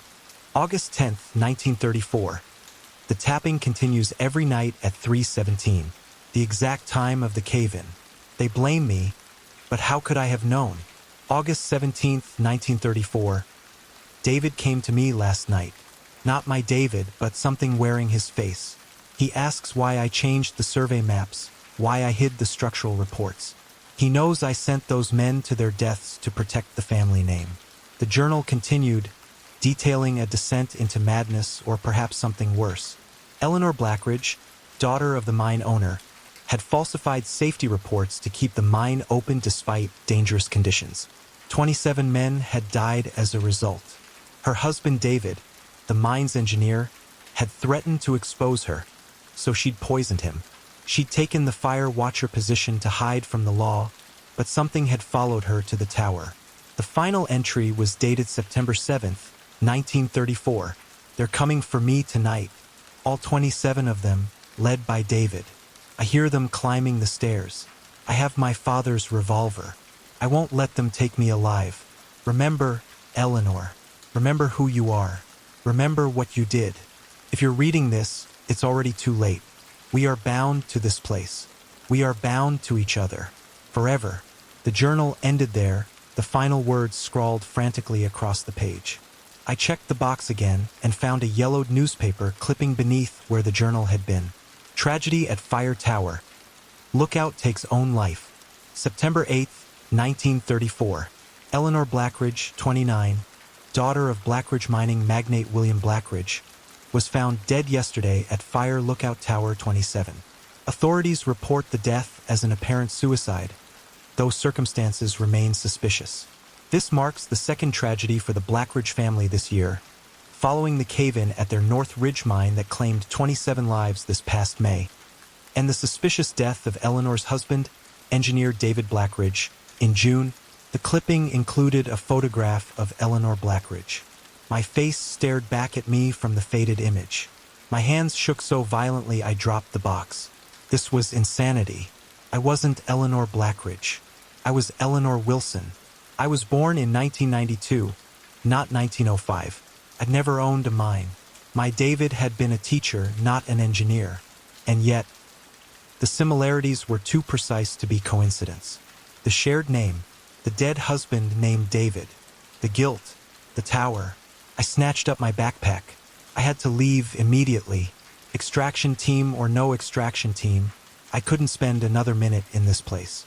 As I lunged for the door, the radio came to life. Eleanor, not the professional voice of bass, but something else. Something that spoke through waves of static. It's time. The sun dipped below the horizon, plunging the forest into darkness with unnatural speed. The smoke from the North Ridge had transformed into a procession of lights. Torch lights, moving through the trees, approaching the tower. The sound came next. Footsteps on the stairs that spiraled up the tower's exterior. Dozens of them, heavy boots on wood, climbing steadily toward me. The door wouldn't open. I yanked at the handle, threw my weight against it, but it remained immovable, as if it had been sealed into its frame. The windows showed only my reflection now, but in the glass, I wasn't alone. Behind me stood 27 figures in mining clothes, their faces obscured by shadow except for their eyes, hollow, burning points of light. At their center was a man in a Forest Service uniform, his features a perfect match for my husband's, save for the gaping wound where his heart should be. Eleanor, he said again, his voice coming from the radio and from everywhere at once. It's time to pay for what we did. What we did. Not what I did, but what we did. In that moment, I remembered everything. The mine, the falsified reports, the 27 men sent to their deaths, my husband's threats to expose me, the poison I'd added to his drink, the tower I'd fled to, the vengeful spirits that had followed, the gun I'd used when they'd finally come for me, and I remembered the curse I'd cast with my final breath, that I would return, again and again, drawn back to the tower, doomed to face the same judgment, to relive the same terror, to make the same choice at the end. How many times had I returned? How many versions of myself had found the hidden journal? How many had tried to escape, only to realize there was no escape from what we'd done? The figures moved closer, surrounding me, their cold presence pressing against my skin. "Please," I whispered, though I knew there would be no mercy. There never was. The Forest Service radio crackled one last time. "Tower 27, this is base. Extraction team will arrive at 0800 tomorrow." Hang tai. Over. But I knew there would be no tomorrow for me. Not this time. Not in this cycle. As the miners closed in, their cold hands reaching for me, I realized the truth that had eluded me through countless iterations of this endless punishment. There was only one way to break the cycle. Justice. Not escape. Not denial. Justice. "I'm sorry," I whispered, opening my arms to them. "I accept what I did. I accept who I am." The figures hesitated, their burning eyes fixed on me. "I'm Eleanor Blackridge," I continued, my voice growing stronger. "I sent you to your deaths for profit. I killed my husband to hide my crime, and I've been running from the truth for 90 years. David's spirit stepped forward, his hollow eyes softening just slightly. "Take me," I said. "End this. Let us all find peace."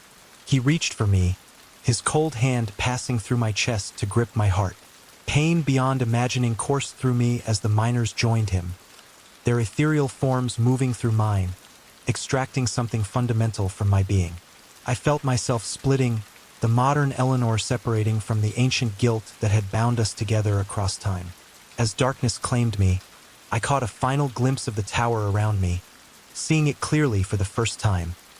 Abandoned, decrepit, fallen into ruin decades ago. The truth hit me with my final conscious thought. Tower 27 had never been rebuilt after Eleanor Blackridge's death in 1934. I'd never been assigned here.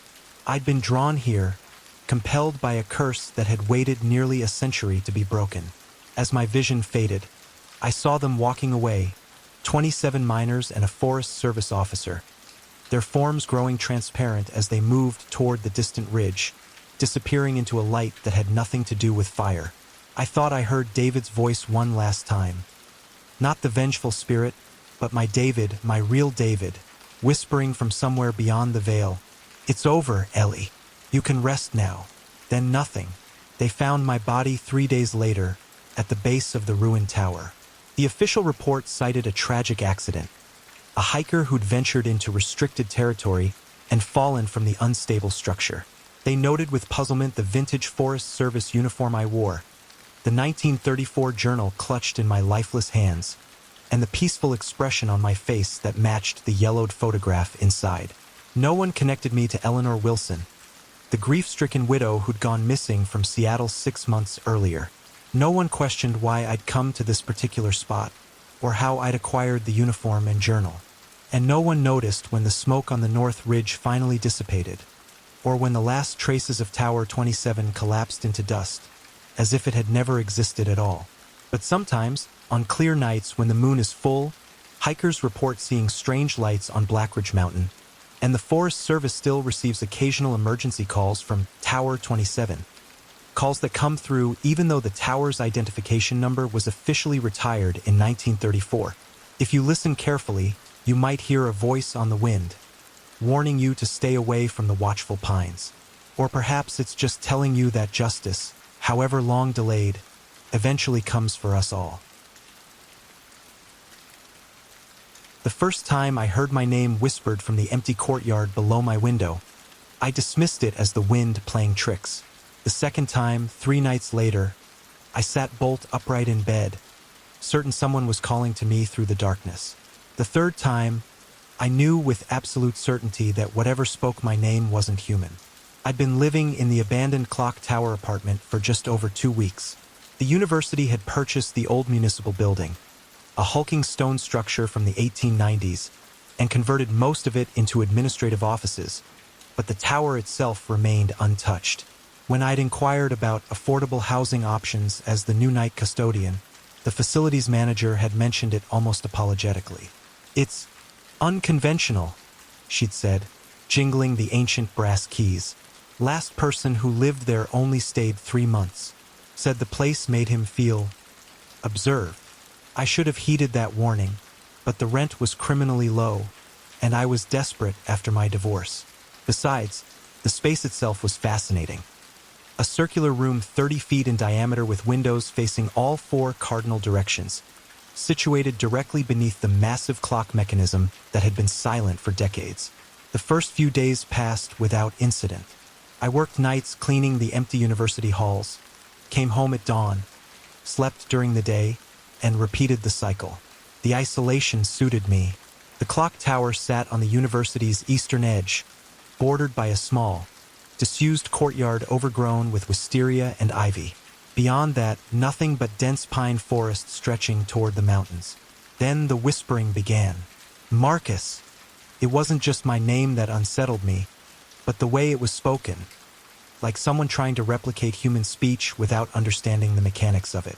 The syllables stretched and compressed in all the wrong places, the cadence unnatural. The morning after the third whisper, I awoke to find all my kitchen cabinet doors wide open. I was certain I'd closed them the night before. I'm fastidious about such things. I checked the ancient, heavy door to my apartment, still locked from the inside, the only key in my pocket. That afternoon, unable to sleep, I decided to explore the clock mechanism above me. A narrow spiral staircase led up through a hatch in my ceiling. The clockworks were magnificent.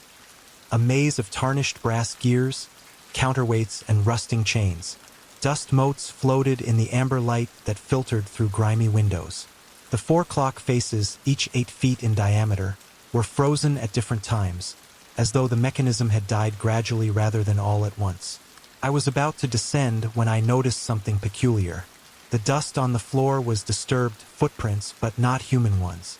They were too narrow, the stride too long, and they appeared to circle the perimeter of the room before abruptly stopping at the eastern clock face. That night at work, I found myself jumping at shadows.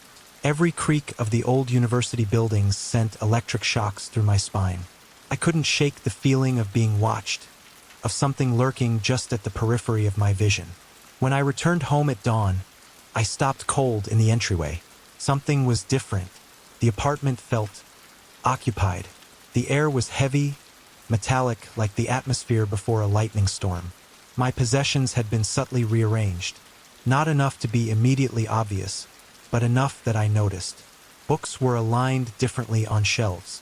A coffee mug sat 2 inches to the left of where I'd left it. My jacket hung from a different hook. I checked every corner, looked under furniture, open closets. Nothing. That's when I noticed the photographs. I'd hung a few family photos on the wall beside my bed, me with my ex-wife in happier times, my parents, my sister. In every single picture, my face had been scratched out with something sharp. Sleep was impossible. I sat upright in bed, lights on, clutching a kitchen knife, until exhaustion finally claimed me around noon. I dreamed of falling through darkness, of something chasing me, of a voice that buzzed like metal on metal calling my name. I woke suddenly to the sound of the clock above me, the clock that hadn't worked in decades, chiming 3 discordant notes. 3:33 p.m. The clock faces were still frozen at their respective times when I checked. But the air in the clockworks room was frigid, at least 20 degrees colder than my apartment below. That evening, as I prepared for work, I noticed a new sound, a subtle, rhythmic tapping. It seemed to come from inside the walls, following me as I moved through the apartment. Tap, tap, tap. Pause. Tap, tap, tap. I told myself it was just the old building settling, pipes expanding and contracting. But pipes don't follow you from room to room. The university halls were unusually dark that night. Several lights had burned out simultaneously, creating pools of shadow. My footsteps echoed on the marble floors, occasionally answered by another set of footsteps that matched my pace but stopped when I did. I worked quickly, mechanically, desperate to finish and return to the relative safety of daylight. But as I was emptying trash bins in the anthropology department, I found something that made my blood run cold. A yellowed newspaper clipping from 1943. The headline read, "Clock Tower Tragedy. Clockmaker found dead in municipal building." Beneath it, a grainy photograph showed my apartment, the clock tower, and a crowd gathered below.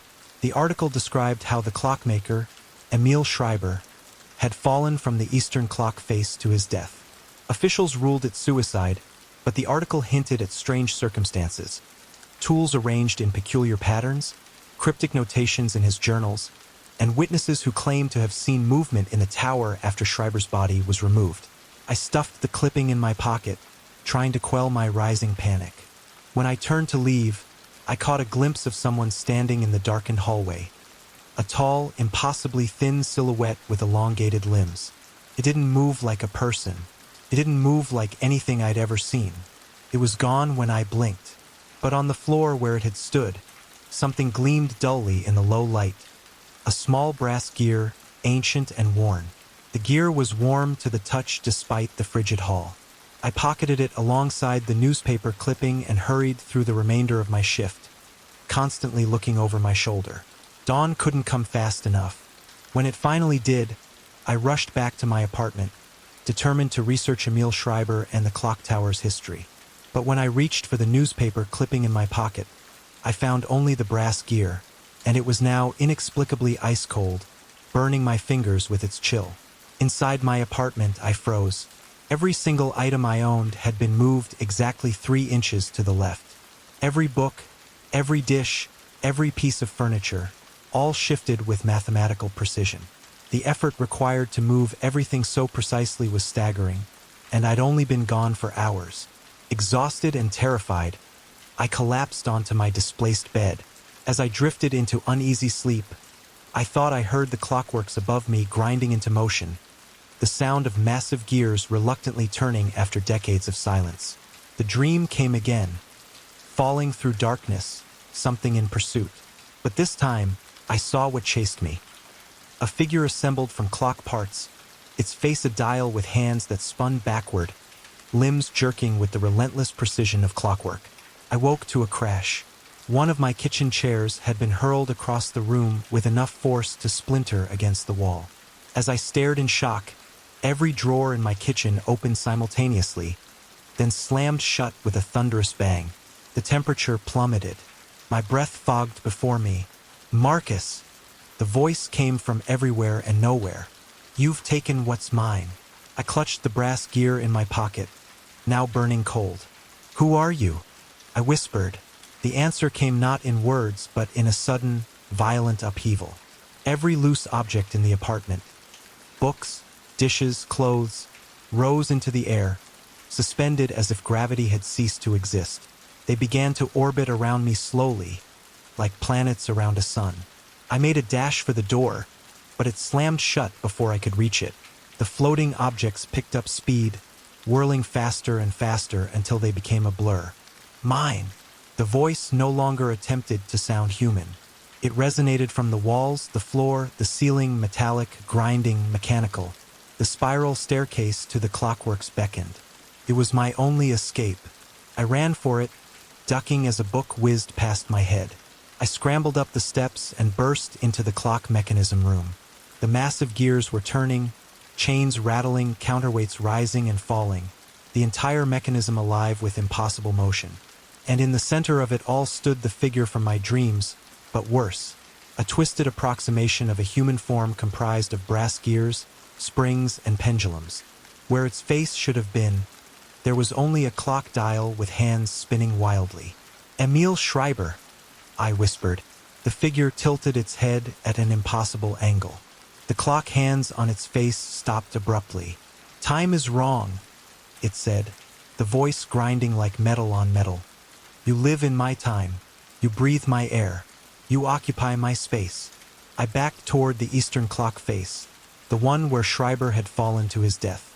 Through the grimy glass, I could see the courtyard far below, bathed in the gray light of dawn. "I'll leave," I said, my voice shaking. "I'll go. You can have your home back." The clockwork figure advanced, its movements jerky yet fluid, like stop-motion animation. "Too late. You've seen. You have what's mine." The brass gear in my pocket now burned with such intense cold that it seared my skin through the fabric. I pulled it out, holding it before me like a talisman. "This? Take it." The figure froze. The spinning hands on its face dial slowed. It extended a limb, not an arm, but a collection of gears and springs arranged in a reaching motion. I placed the gear in its outstretched appendage. For a moment, everything stopped. The clockworks fell silent. The figure stood motionless.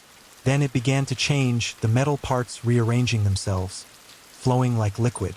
The form contracted, expanded, reshaped until it resembled a man. Still made of clockwork, but undeniably human in proportion. Where the clock face had been, features emerged: gears for eyes, springs for hair, cogs for teeth. He smiled, a horrible mechanical grimace. Not enough. The thing that had been Emil Schreiber said. Need more. Need all. It lunged at me with inhuman speed. I felt brass fingers close around my throat, impossibly strong, impossibly cold. The thing lifted me off my feet and carried me toward the eastern clock face. Fall with me, it whispered, its voice now almost human. Fall like I did, but I'll catch you. I'll remake you. Time needs us both. With a strength born of absolute terror, I broke free of its grasp and stumbled backward. The glass of the clock face was cold against my back. Through it, I could see the courtyard below, covered in morning mist. The clockwork figure stalked toward me, no longer jerky but fluid, almost graceful. 81 years, it said. 81 years alone in the between time. Now you're here. Now we go together. It reached for me again. I dodged, running to the opposite side of the room, to the western clock face. The thing followed, methodical, unhurried. There's no escape, it said. Time is a circle. We've done this before. We'll do it again. That's when I noticed something odd. A small door, almost hidden among the clockworks, that I hadn't seen before. Barely 3 feet high, it seemed to lead into the wall itself. Without thinking, I lunged for it, yanked it open, and squeezed through. Behind me, I heard the clockwork figure shriek, a sound like metal tearing. I found myself in a narrow passage that spiraled downward, built into the very walls of the tower. It was pitch black, but I felt my way along, descending as quickly as I dared. The passage led me to a small room I never knew existed, a hidden chamber beneath my apartment. A workbench lined one wall, covered in clockmaking tools and handwritten journals. Cabinets filled with gears, springs, and pendulums took up another wall. But it was the third wall that held my attention, covered floor to ceiling with photographs. Hundreds of them, each showing the same scene, the clock tower viewed from the courtyard. And in every single one, a face could be seen in each of the 4 clock faces. Different faces, different people from different eras, all with expressions of absolute terror. In the center of the room stood a small table. On it, a single journal lay open to an entry dated June 8, 1943, the day before Schreiber's death. The clock keeps perfect time now. Perfect time for this world. But there are others. I found the mechanism that connects them all. The master clock, each gear a life, each spring a soul. The tower stands at the intersection. Tomorrow I will make the final adjustment. Tomorrow I will become time itself. A sound from above, the scrape of metal on stone. The clockwork figure was coming. I flipped frantically through the journal, searching for anything that might help me. The final pages contained diagrams of the clock mechanism, with one component highlighted repeatedly, a small brass gear, identical to the one I had found and returned. The synchronizer, the notes read, connects the human world to the time between. Remove it and the gateway closes. Replace it and the gateway opens. I looked up at the sound of metal scraping against stone. Closer now. The thing was in the passage. With desperate speed, I searched the workbench, finding a small brass object identical to the one I'd returned. A replacement gear. I pocketed it and ran to the passage, searching for another way out. There was none. Only the way I had come, and the clockwork horror was descending toward me. I pressed myself against the wall, hopeless. My hand brushed against something. A small lever, almost invisible in the stone. Without thinking, I pulled it. The wall beside me slid open, revealing another passage. I threw myself into it as the mechanical scraping grew deafening. The passage led upward in a tight spiral, the walls closing in around me, the ceiling getting lower until I was crawling on hands and knees. Finally, I emerged into blinding daylight. I was in the courtyard at the base of the tower. Behind me, a small door I'd never noticed before swung shut and vanished seamlessly into the stone. I looked up at the clock tower. From below, the 4 clock faces stared down like blank eyes. For a moment, I thought I saw a figure in the eastern face, a silhouette of impossible geometry, watching me. I ran, away from the university, away from the tower, away from the horror I'd unleashed. I didn't stop running until I reached the bus station on the edge of town. As I waited for the first bus going anywhere else, I felt something in my pocket, the replacement gear I'd taken from Schreiber's workshop. It pulsed with a strange warmth, as if alive. I should have thrown it away. I should have buried it. I should have melted it down. Instead, I kept it. That was 3 weeks ago. I'm in a motel room now, hundreds of miles away, writing this all down. I don't sleep much anymore. When I do, I dream of falling through darkness, of clockwork hands reaching for me, of a voice calling my name. The gear grows warmer each day. Sometimes, when I hold it, I can feel the vibrations of massive clockworks turning, of time itself bending around me. Sometimes I hear whispers, not just Schreiber now, but others, so many others. I've started seeing clocks everywhere, in water stains on the ceiling, in the arrangement of trees outside my window, in the pattern of cracks on the sidewalk, all of them showing the same time, 3:33. Last night, I woke to find myself standing at the motel room door, the gear in my hand, with no memory of having gotten out of bed. The door was unlocked. Outside, the parking lot was empty except for a single figure standing under a streetlight, tall, impossibly thin, with limbs that moved like the hands of a clock. It was watching my room, waiting. I know what it wants. I know what happens next. The gear is so warm now it's difficult to hold. Pulses in my palm like a second heart. Sometimes, when I look at my reflection, I see gears turning behind my eyes. I'm going back to the tower tomorrow. I don't want to, but time is a circle. We've done this before. We'll do it again. And somewhere in the space between tick and tock, Emil Schreiber is waiting for me, his clockwork arms open wide, ready to catch me when I fall.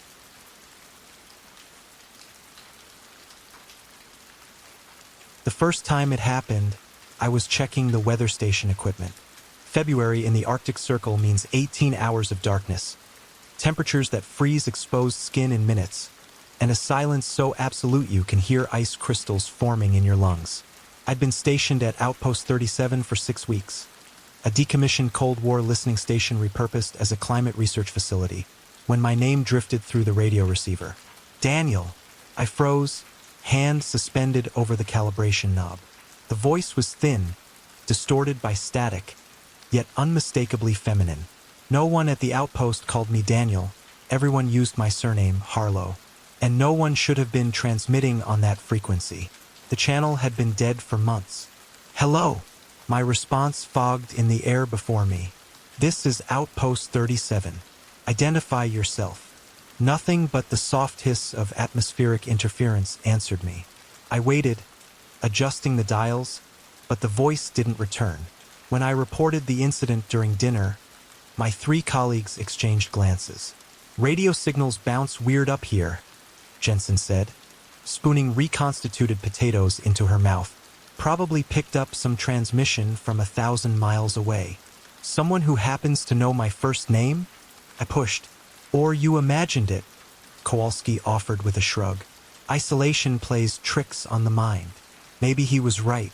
For researchers in a retrofitted military installation built in the 1960s, surrounded by nothing but tundra and permafrost for 100 miles in every direction, it was the perfect recipe for auditory hallucinations. I let it go, blaming the incident on exhaustion from the 12-hour shifts monitoring climate data.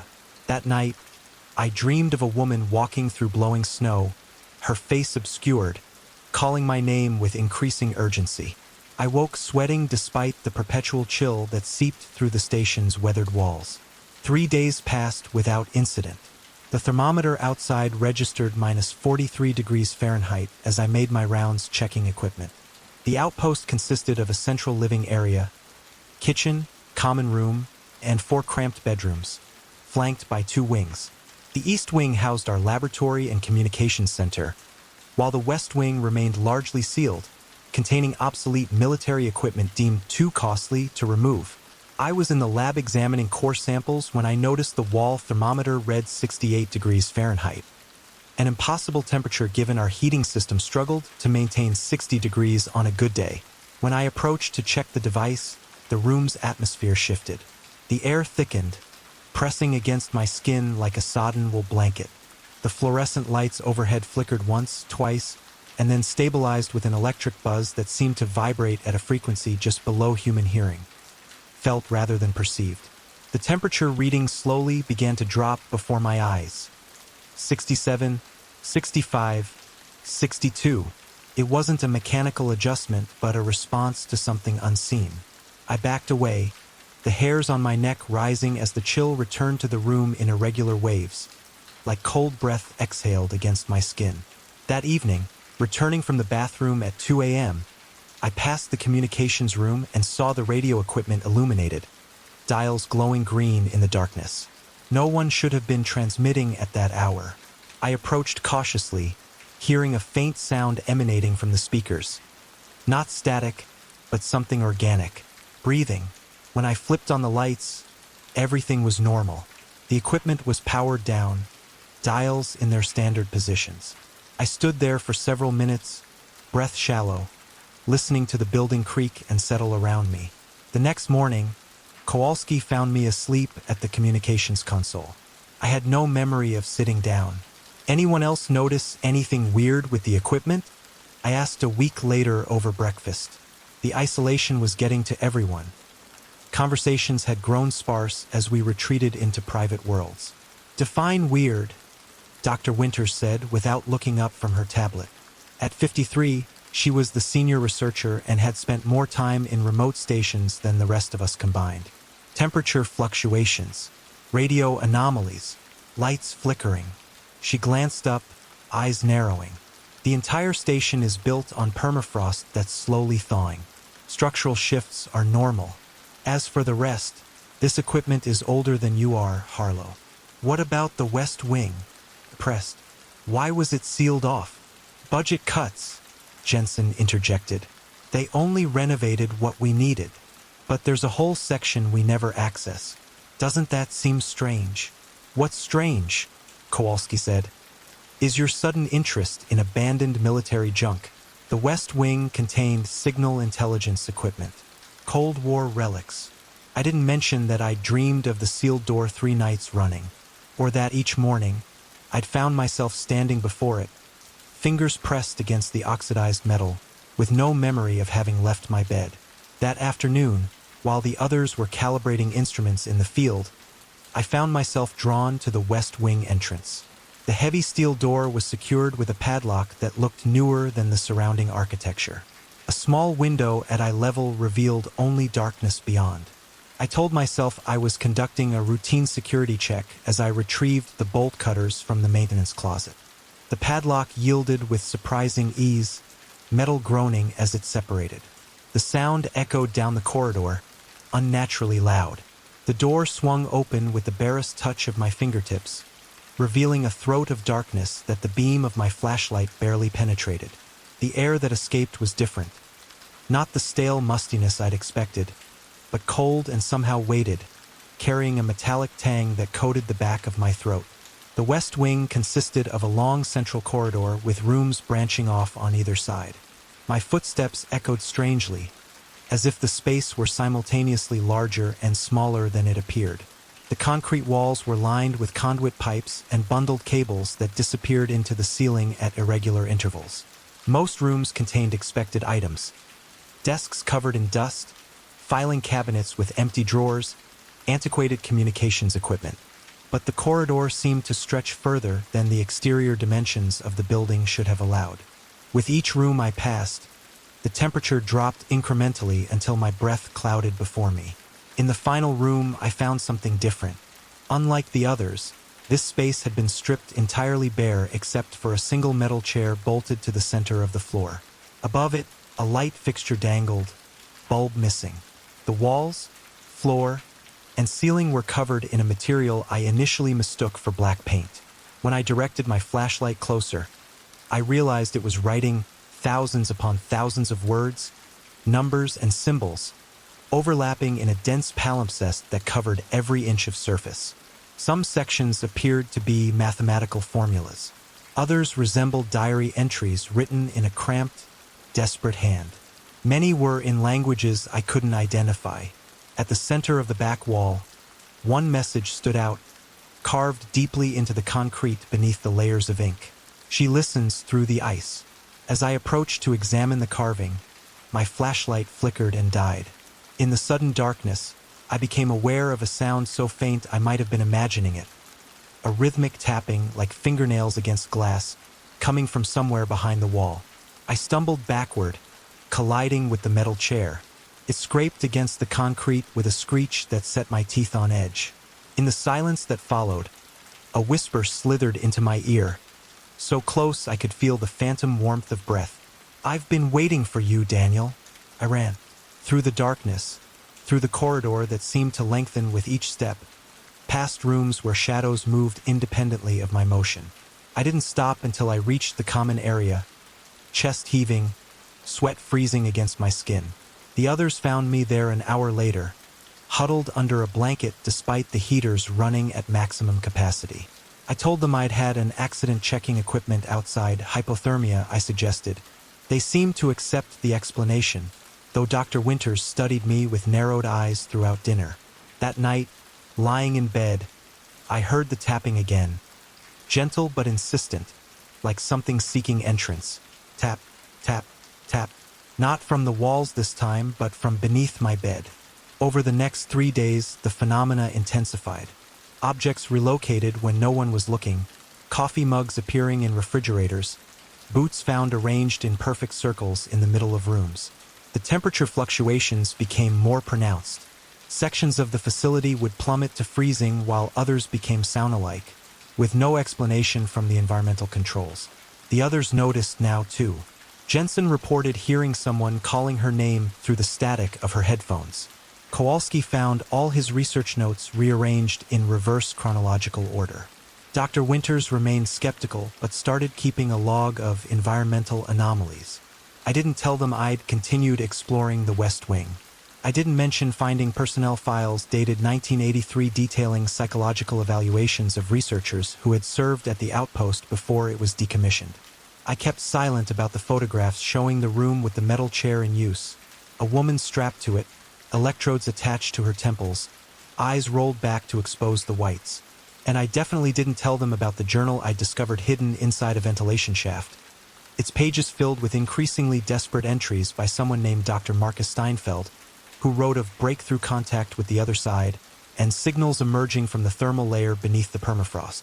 The final entry, dated February 17, 1984, read simply, "She's coming through. God help us all." The outpost had been officially decommissioned 2 days later, according to the records. On the fourth night, I woke to find myself standing in the communications room, hands moving over the equipment with practiced precision despite having never operated most of it before. The radio was tuned to a frequency I didn't recognize, emitting a sound like ice cracking under pressure. The temperature in the room dropped so rapidly that frost formed on the metal console beneath my fingertips. My vision clouded with condensation from my own breath as the thermometer by the door plummeted past zero. Through the speakers came a voice, the same feminine whisper, but clearer now. "The ice is thinning, Daniel. I'm almost free." The overhead lights exploded in a shower of glass and sparks. In the darkness that followed, I saw her. A figure composed of swirling frost crystals, her form shifting and recomposing like snow in a blizzard. Where her eyes should have been were two black voids that seemed to absorb what little light remained in the room. I must have lost consciousness. I woke on the floor as emergency lights bathed the room in red. Alarms blared throughout the facility. The environmental system had failed catastrophically. The internal temperature was falling by several degrees per minute. We gathered in the common area, bundled in Arctic gear. The backup generators aren't responding, Dr. Winters reported, her expression grim. Primary systems are locked in some kind of feedback loop. We need to evacuate, Jensen said, voice trembling either from cold or fear. Call for emergency extraction. Communications are down, Kowalski replied. All frequencies are broadcasting that same signal. They turned to look at me. I realized I hadn't spoken, hadn't moved since entering the room. Something cold was spreading through my veins, a foreign presence taking root. Harlow, Dr. Winters approached me cautiously. What do you know about this? I opened my mouth to respond, but the words that emerged weren't my own. She was buried here, in the permafrost. They found her in 1983, a body preserved for centuries in the ice. They thought she was dead.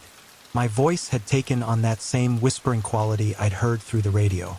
The others backed away from me, horror dawning on their faces. They brought her inside to thaw for study, but she wasn't dead, just waiting, listening through the ice for someone to let her in. My hand moved without my permission, reaching toward Jensen. Frost spread from my fingertips, crystallizing in the air between us. Daniel, fight it, Dr. Winters shouted, but her voice seemed to come from very far away. Inside my mind, I saw images of the woman from the photographs, strapped to the chair as researchers attempted to extract whatever had possessed her. I saw the room with its walls of desperate writing. I understood now what had happened. They hadn't succeeded in removing the entity. They had merely contained it, sealed it away in the West Wing, where it had waited for decades until I released it. Until I became its new vessel. The emergency lights failed. In the darkness, frost patterns spread across the walls with audible cracking sounds, forming intricate, alien geometries. The temperature had fallen so low that each breath crystallized instantly, creating clouds of ice particles that hung suspended in the air. Something moved through me using my voice, my hands. I felt myself walking toward the exterior door as the others shouted, pleaded. Their voices grew fainter as the cold claimed them, their movements slowing as frost formed on eyelashes, on lips, on skin.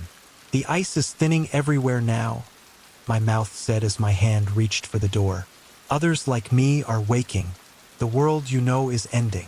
I fought for control, managed to turn my head for one final look at my colleagues. They were transforming before my eyes, frost coating their bodies in thickening layers, turning them into sculptures of ice, eyes wide, mouths open in silent screams. In that moment, I reclaimed my voice long enough to whisper, I'm sorry. Then I was opening the door, stepping out into the Arctic night. The aurora borealis rippled overhead in sheets of green and purple, but even its light seemed wrong, too sharp, too alive. The air temperature was minus 65 degrees Fahrenheit, fatal to exposed human flesh within minutes. I felt nothing as I walked away from the outpost, my body moving with fluid grace across the frozen landscape. Snow swirled around me, not falling upon my shoulders but parting, as if recognizing something kindred. Behind me, the outpost's lights flickered once more before darkness claimed it completely. Ahead lay nothing but ice and night, but I was no longer alone in my mind. Where are we going? I managed to think. The presence inside me stirred, ancient and patient and terribly cold. South, it answered, to where the ice is thinner. We walked into the darkness, leaving no footprints in the snow, and somewhere deep inside, what remained of Daniel Harlow screamed and screamed until even that sound froze and shattered into silence. They found Outpost 37 3 months later, after all communications had ceased. The search team reported that the facility appeared to have suffered a catastrophic environmental system failure, for bodies were recovered, all in advanced stages of freezing. Initial autopsies indicated they had died of hypothermia. Only later did the forensic team discover the anomalies. Ice crystals in the victim's brain tissue with structures unlike anything in nature, and patterns of frost damage in the facility that defied physical explanation. The fifth researcher, Daniel Harlow, was never found. though unusual cold weather patterns were reported tracking southward across Canada and into the northern United States in the weeks following the incident. Outpost 37 was permanently decommissioned and the site sealed with concrete.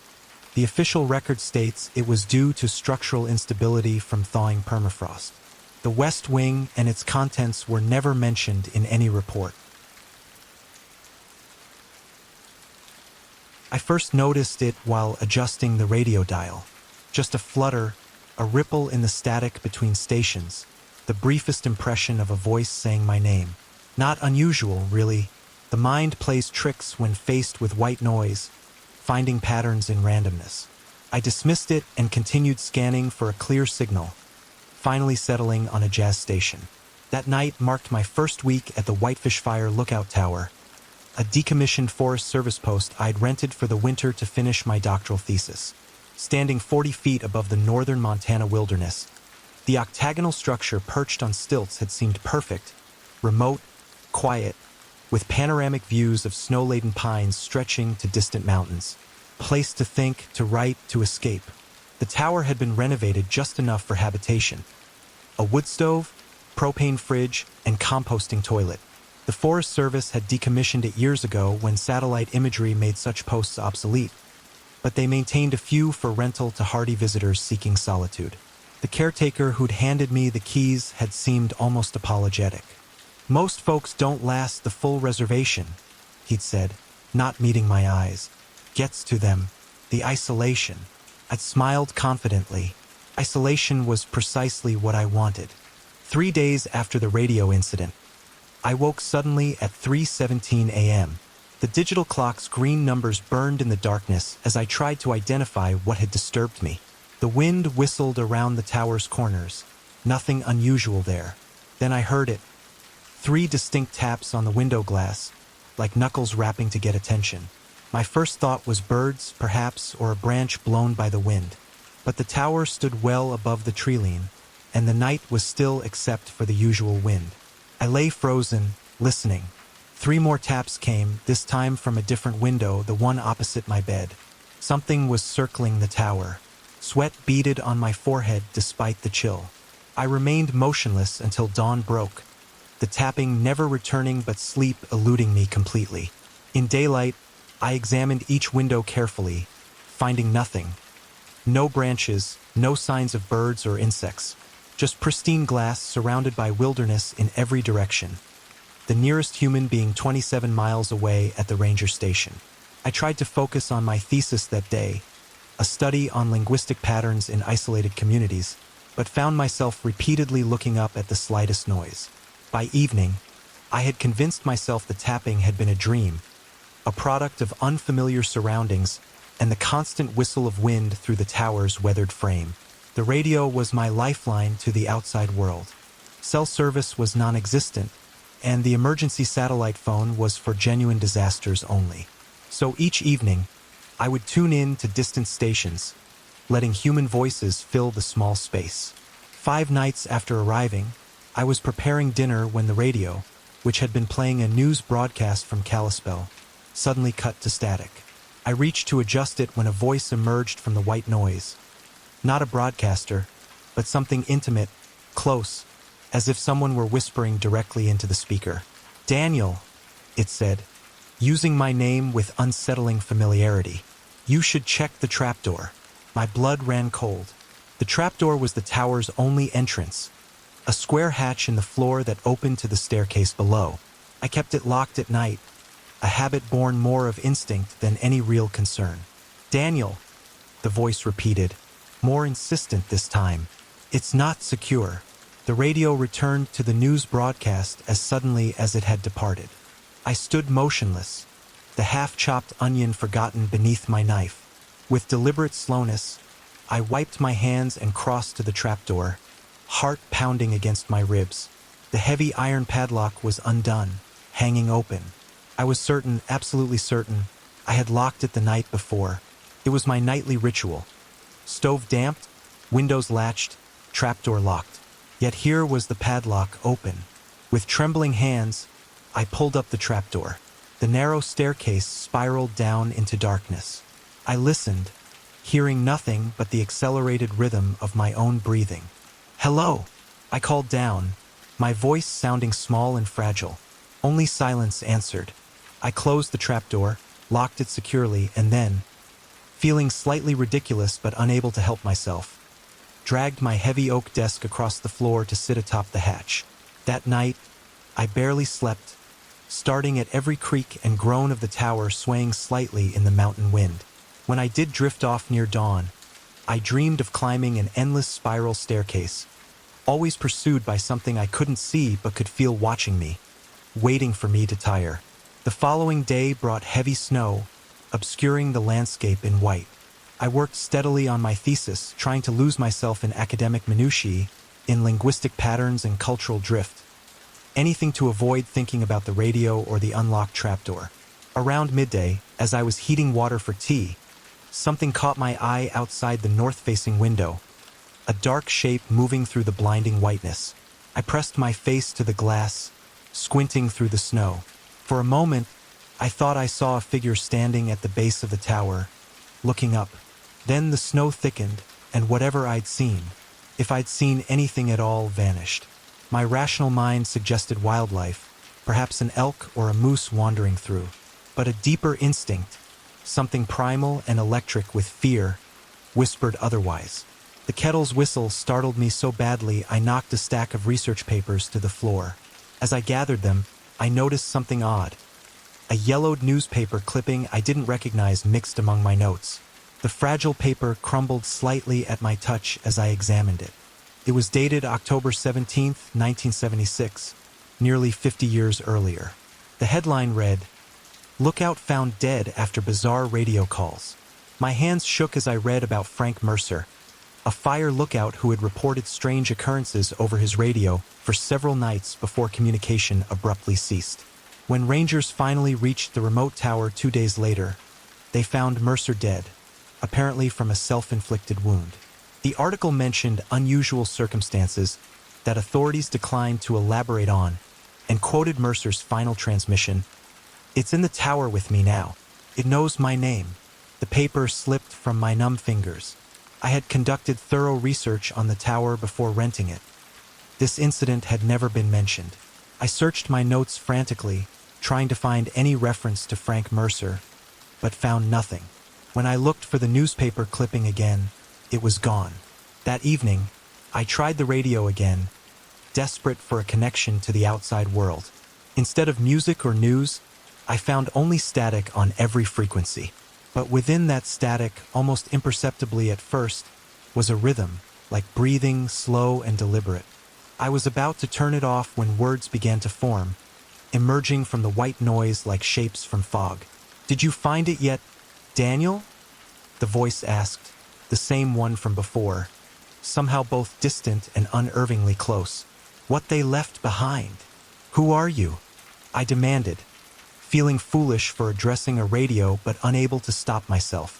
The static shifted, almost like laughter. "Check beneath your pillow." The radio died completely, the power light extinguishing despite being plugged in. The tower suddenly seemed very quiet and very cold. With reluctant steps, I approached my bed and lifted the pillow.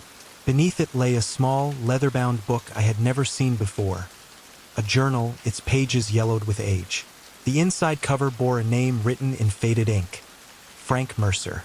My hands trembled as I opened it, the spine cracking from decades of disuse. The entries started mundane enough. Weather reports, wildlife sightings, but gradually grew more disturbed. Mercer described hearing his name called from empty rooms, objects moving when his back was turned, and tapping on the windows at night. The final entry, dated October 15, 1976, was a single sentence scrawled in desperate, heavy strokes. "It's not coming from outside." I slammed the journal shut, heart pounding. This couldn't be real.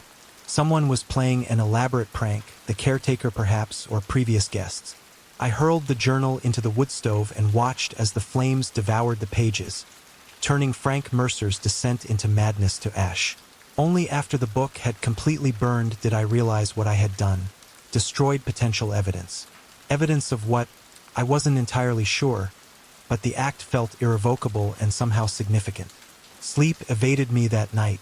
Every sound, the wind, the natural settling of the tower, the occasional pop from the wood stove, sent jolts of adrenaline through my system. I lay rigidly on my bed, staring at the ceiling, trying to make sense of what was happening. Around 3 a.m., the temperature in the tower plummeted. My breath clouded before my face despite the wood stove burning just feet away. The cold was unnatural, bone-deep, the kind that feels almost malicious in its intensity.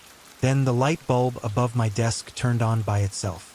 I watched, paralyzed, as the pull chain swung gently, though there was no draft. The light flickered once, twice, and then began blinking in a distinct pattern. ... dash dash dash, ... SOS. As I stared, the pattern changed, the light now blinking in more complex sequences. With dawning horror, I realized it was Morse code, something I recognized from my military father's teachings years ago. HELPME. Then, more rapidly, IMSTILLHERE. The light exploded suddenly, showering the desk with glass. In the abrupt darkness, I fumbled for my flashlight, thumbing it on with shaking hands. The beam revealed something I hadn't noticed before. A seam in the wooden floor near the northwest corner, slightly raised. Not part of the original construction. A hidden compartment.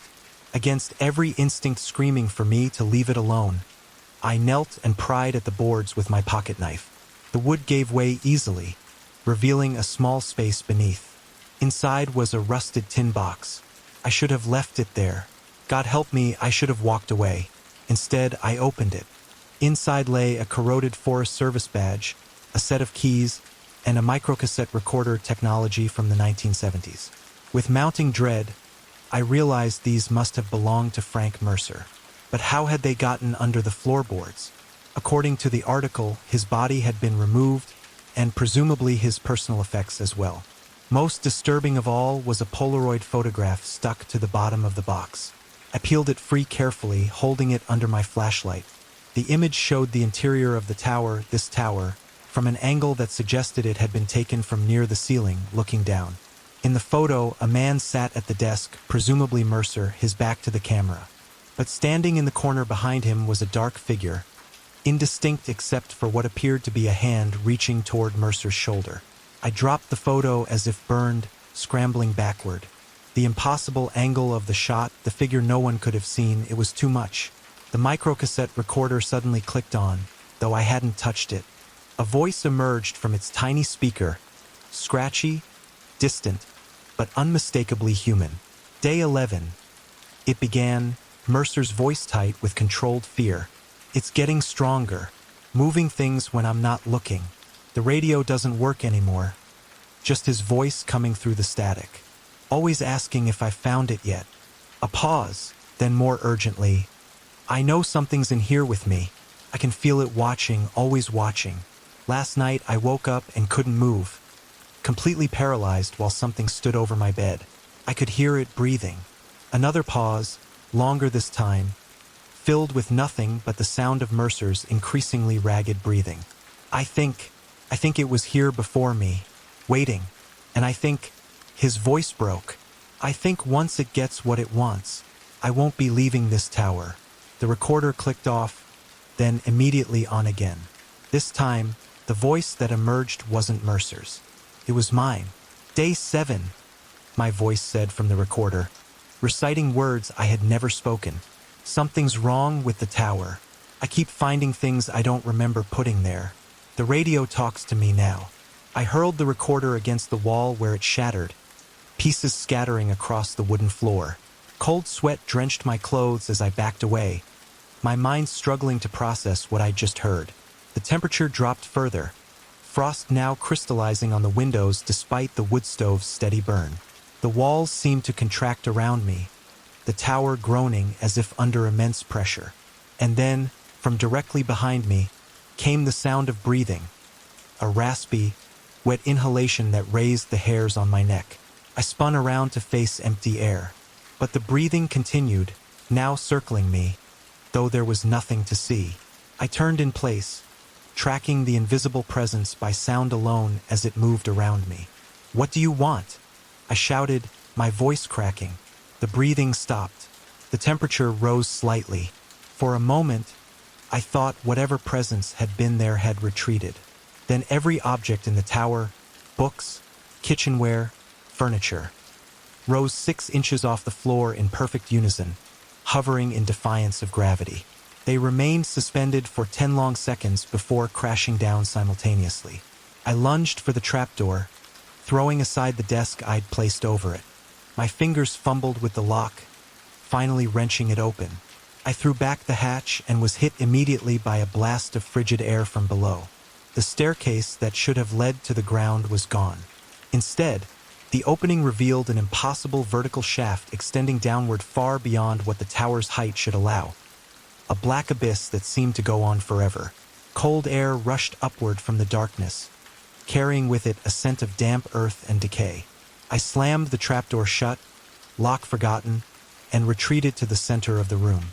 My breath came in short, painful gasps as panic threatened to overwhelm me. The radio switched on by itself, the dial scanning rapidly through frequencies before stopping on white noise. From within that static, the voice emerged again. Clearer now, almost conversational. "Every lookout hears the call eventually, Daniel," it said. "Some answer sooner than others. Mercer lasted 11 days. Let's see how long you do." "What are you?" I whispered. "I'm what watches when no one is watching," the voice replied. "I'm what waits in empty places. And now, I'm what waits for you." The static dissolved into what sounded like hundreds of overlapping voices, whispering, pleading, screaming, before cutting to silence. "I'm writing this now by lantern light. The tower's electricity failed completely 3 hours ago. Outside, a storm has engulfed the mountain, snow and wind reducing visibility to 0. I am effectively cut off from the world. The tapping at the windows has returned, more insistent now. Not just random patterns, but deliberate rhythmic sequences that I'm starting to recognize as language. It's trying to communicate. The floor beneath the hidden compartment has begun to warp, the boards bulging upward as if something is pushing from below. Whatever Mercer found, whatever he was looking for, it's still here, still waiting.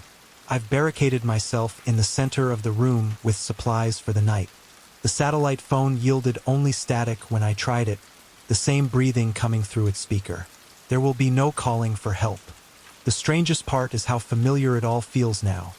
As if I've done this before, as if I've always been here in this tower, waiting for something I can't name but somehow recognize. Time feels wrong, slippery. I checked my watch an hour ago and it read 10:17 p.m. I checked again just now. Still 10:17 p.m. I found another newspaper clipping tucked into my thesis notes, this one dated next week. The headline reads, "Doctoral candidate missing from remote lookout tower." The article mentions unusual radio transmissions and describes how rangers found the tower empty, the occupants' belongings still in place. It quotes my final transmission. "It's in the tower with me now. It knows my name." I've been sitting here staring at that clipping for what feels like hours, watching as the ink slowly changes, the words rearranging themselves. My name is being replaced, letter by letter, with another, Frank Mercer. The tapping has stopped. In its place, footsteps now circle the tower, heavy, deliberate steps on the observation deck outside, though there is no way to reach it in this storm. They've been circling for 17 minutes, drawing closer to the door with each circuit. The doorknob is turning now. I don't think whoever, whatever, comes through that door will be human. But I also don't think I'll be leaving this tower. Not really. Not ever. The door is opening. Wait, something's wrong. The figure in the doorway. It's me. No, not me. Something wearing my face imperfectly, like an ill-fitted mask. It smiles with too many teeth. "Found you," it says in my voice. The radio hisses to life one final time. Through the static, I hear the caretaker's voice, speaking to someone new. Most folks don't last the full reservation. Gets to them, the isolation. And I realize with dawning horror that I am not the first Daniel to rent this tower. And I will not be the last. The thing wearing my face steps inside, closing the door behind it. The radio goes silent. The lantern flickers out. The first time I heard it, I was sure it was just the wind. A whisper so faint it barely registered. My name, carried on the draft that perpetually seeped through the weathered window frames. Old buildings talk. That's what I told myself. This abandoned fire lookout station, perched atop Blackwood Ridge with nothing but miles of dense pine forest below, was bound to make noise. Settling timber, mountain winds, natural sounds. But then it called my name again.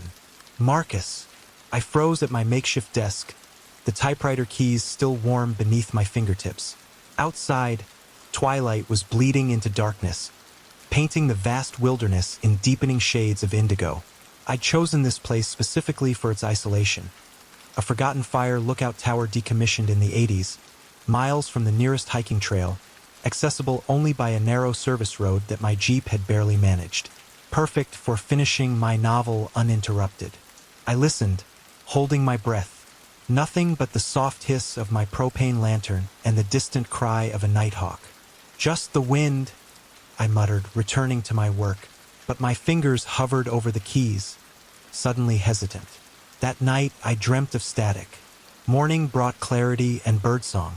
I laughed at my midnight unease while brewing coffee on the small camp stove. The lookout's main room was spacious but sparse, essentially a glass box on stilts offering 360-degree views of nothing but trees and sky.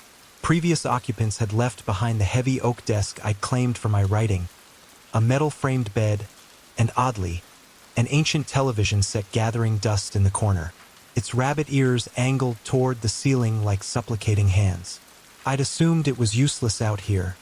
There hadn't been analog broadcasts for years, and I was well beyond the reach of any signal.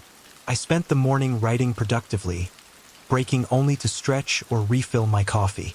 By midday, the temperature inside the glass-walled lookout had become stifling despite the autumn chill outside. I propped open the heavy metal door to let the mountain air circulate, temporarily drowning in the vastness of my surroundings. The isolation felt palpable, like something you could touch. That's when I noticed the television was on. Not on. There was no picture, but a soft hiss of static emanated from its speakers, barely audible. I hadn't touched it, hadn't even plugged it in. I crossed the room and examined the dusty relic. No power cord connected it to anything. The ancient dial was firmly in the OFF position. Yet somehow, impossibly, it whispered its electronic breath into the room. I pressed the power button. Nothing changed. I turned the volume dial all the way down. The static continued, unchanged. Unnerved, I hefted the surprisingly heavy set and carried it to the small storage closet, shutting it inside. The static stopped. Bad wiring or something? I said aloud, my voice sounding hollow in the empty lookout, picking up interference. I returned to work, but managed only a few hundred words before sunset. As darkness fell, I found myself staring at the closet door more than my manuscript pages. That night, the temperature plummeted. I huddled in my sleeping bag, listening to the wind howl around the lookout's exposed structure. The building creaked and moaned under the assault, metal brackets straining against wood. Natural sounds, I reminded myself, just a storm front passing through. At exactly 3:17 a.m., I know because I checked my watch, I woke to complete silence. The wind had died. Not even the rustling of leaves disturbed the perfect quiet. And in that silence, I heard it again. Marcus, look. My name seeped from the closet door like water under pressure. Instinctively, I knew opening that door would be inviting something terrible into my sanctuary. Instead, I burrowed deeper into my sleeping bag, squeezing my eyes shut like a child convinced monsters couldn't get him if he couldn't see them. Sleep never returned that night. Dawn broke through scattered clouds. Sunlight fractured into beams that swept across the forest floor below like searchlights. I made coffee with trembling hands, my exhaustion tempered by a gnawing anxiety that refused to dissipate with the night's shadows. The closet door remained firmly shut. I considered packing up and leaving, a full retreat after just 2 days. but the thought of surrendering my writer's retreat to an overactive imagination seemed ridiculous in daylight. Instead, I forced myself to open the closet. The television was gone. I stood frozen, staring at the empty space where it had been, my pulse hammering in my throat. My eyes darted around the small closet. Rolled up tarps, a broken chair, a moldy box of equipment manuals, but no television. I backed away, nearly tripping over my own feet, and spun around to search the main room. There it sat on the desk, centered perfectly atop my manuscript pages. Static hissed from its speakers, slightly louder than before. The screen flickered once, then stabilized into a sea of black and white noise. I approached it cautiously, as one might a cornered animal. The static seemed to modulate slightly as I drew near, rising and falling like breath. I reached for the power button again, then hesitated, my fingertips tingling with a strange reluctance to touch the device. Instead, I unplugged my typewriter and moved to the small table near the kitchenette, putting as much distance between myself and the television as the confined space allowed. I tried to work, but my concentration was shattered. Every few minutes, the static would surge briefly, drawing my attention back to the screen. Just before noon, a shape began to form in the noise. At first, I thought it was an optical illusion, the mind's tendency to impose patterns on randomness. But no, something was definitely coalescing in the static. A silhouette, humanoid but wrong somehow, its proportions subtly distorted. It remained for perhaps 30 seconds before dissolving back into electronic snow.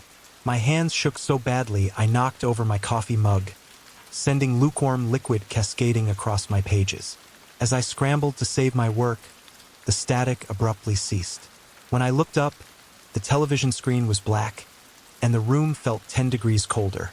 In the silence that followed, I heard something scratching inside the walls. By evening, I'd convinced myself I was suffering from carbon monoxide poisoning. It would explain everything: the hallucinations, anxiety, the sense of being watched. The lookout had a small propane heater I'd been using sparingly against the mountain chill. Despite having opened windows, perhaps ventilation was inadequate. I turned off the heater and bundled up instead, determined to clear my head. The scratching had stopped hours ago, and the television remained dormant. Rationality was returning with the cold, crisp air flowing through the open windows. As night fell, I prepared a simple dinner of canned soup and crackers. The lookout's large windows turned into perfect mirrors against the darkness outside, reflecting the warm golden light of my lantern. In these reflections, I could see the entire room behind me. The desk with the television still sitting upon it, my bed with its rumpled sleeping bag, the kitchenette where I stood stirring my soup, and a figure standing in the corner behind me. I froze, the spoon suspended over the pot. In the window's reflection, it was clear. A person or something person-shaped, standing motionless in the far corner of the room. Its edges seemed blurred, like a photograph taken with a shaky hand. I couldn't make out facial features, just a darker smudge where a face should be. My muscles locked in terror. I couldn't turn around, couldn't breathe, could only stare at the reflection, watching as the figure slowly raised what might have been an arm, pointing toward me. A harsh burst of static exploded from the television, shattering my paralysis. I spun around, heart thundering in my chest. The corner was empty. The television screen illuminated the room with its flickering glow, displaying nothing but chaotic snow. But as I stared at it, breathless with terror, 3 words scrolled across the bottom of the screen in blocky text. Not alone anymore. I ran, grabbed my jacket and phone, fumbled with the door handle, and burst out onto the lookout's narrow exterior walkway. The night air hit my face like a slap, mountain cold and sharp with pine. Stars wheeled overhead, indifferent to my panic. I dialed 911 with shaking fingers, but the no service indicator mocked my attempt. 10 minutes passed before rationality began to return. I was being ridiculous. Television sets couldn't generate their own power or make words appear. I was tired, stressed about my writing deadline, and letting isolation play tricks on my mind. There were perfectly reasonable explanations for everything. I just needed to calm down and think. The alternative, that something supernatural was happening, was too terrifying to contemplate. I forced myself to re-enter the lookout. The television was off. No static, no messages, nothing out of place. Relief flooded through me, followed immediately by embarrassment at my panicked flight. I checked the propane heater again, ensuring it was completely off, and opened another window for good measure. That night, I slept with my flashlight on, battery be damned. I woke to the sound of my own voice. Never meant to hurt anyone. My eyes snapped open. Dawn light filtered through the windows, illuminating dust motes that danced in the still air. The television sat on the desk, screen dark. But my voice, unmistakably mine, continued to speak from its dead speakers. Should have been more careful on those stairs. Ice flooded my veins. I hadn't spoken those words. Ever. Didn't see her fall. Stop, I whispered. Or did I push? Stop, I shouted, lunging from bed. I grabbed the television, fingers searching frantically for a power cord that wasn't there, finding nothing but smooth plastic casing. My voice continued to speak from within it, whispering terrible accusations. With a strangled cry, I lifted the television and hurled it against the wall. It hit with a satisfying crack, the ancient casing splitting open, internal components scattering across the floor. Instantly, the voice cut off. Breathing heavily, I surveyed the damage. Among the wreckage of circuit boards and wires lay something that didn't belong. A small leather-bound book, its cover stained dark with what looked disturbingly like dried blood. It was impossible that something so large could have been hidden inside the television. Yet there it lay amid the debris. My hands trembled as I picked it up. The leather felt wrong against my skin, too warm, slightly yielding, as if still living. The book had no title, no markings on its cover. Just smooth, dark leather pulled taut over whatever lay within. I should have thrown it out the window, should have burned it in the propane stove. Instead, I opened it. The pages contained a journal, handwritten in faded brown ink. The first entry was dated October 17, 1976, nearly 50 years ago. It described the arrival of a new fire lookout, a man named Marcus Harlow. My name is Marcus Talent, not Harlow. The coincidence of the shared first name sent a cold tremor through me, but I continued reading. The journal documented Harlow's increasing paranoia and isolation.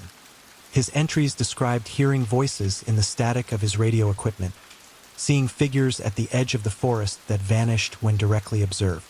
By late November, his handwriting had deteriorated, entries becoming rambling accounts of conversations with someone, or something, he called the visitor. The final entry, dated December 3rd, was written in a different hand entirely.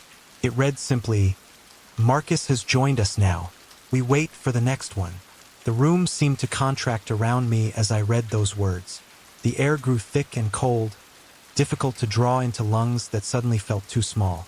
In the silence, I became aware of a soft, rhythmic sound, footsteps circling the lookout's exterior walkway.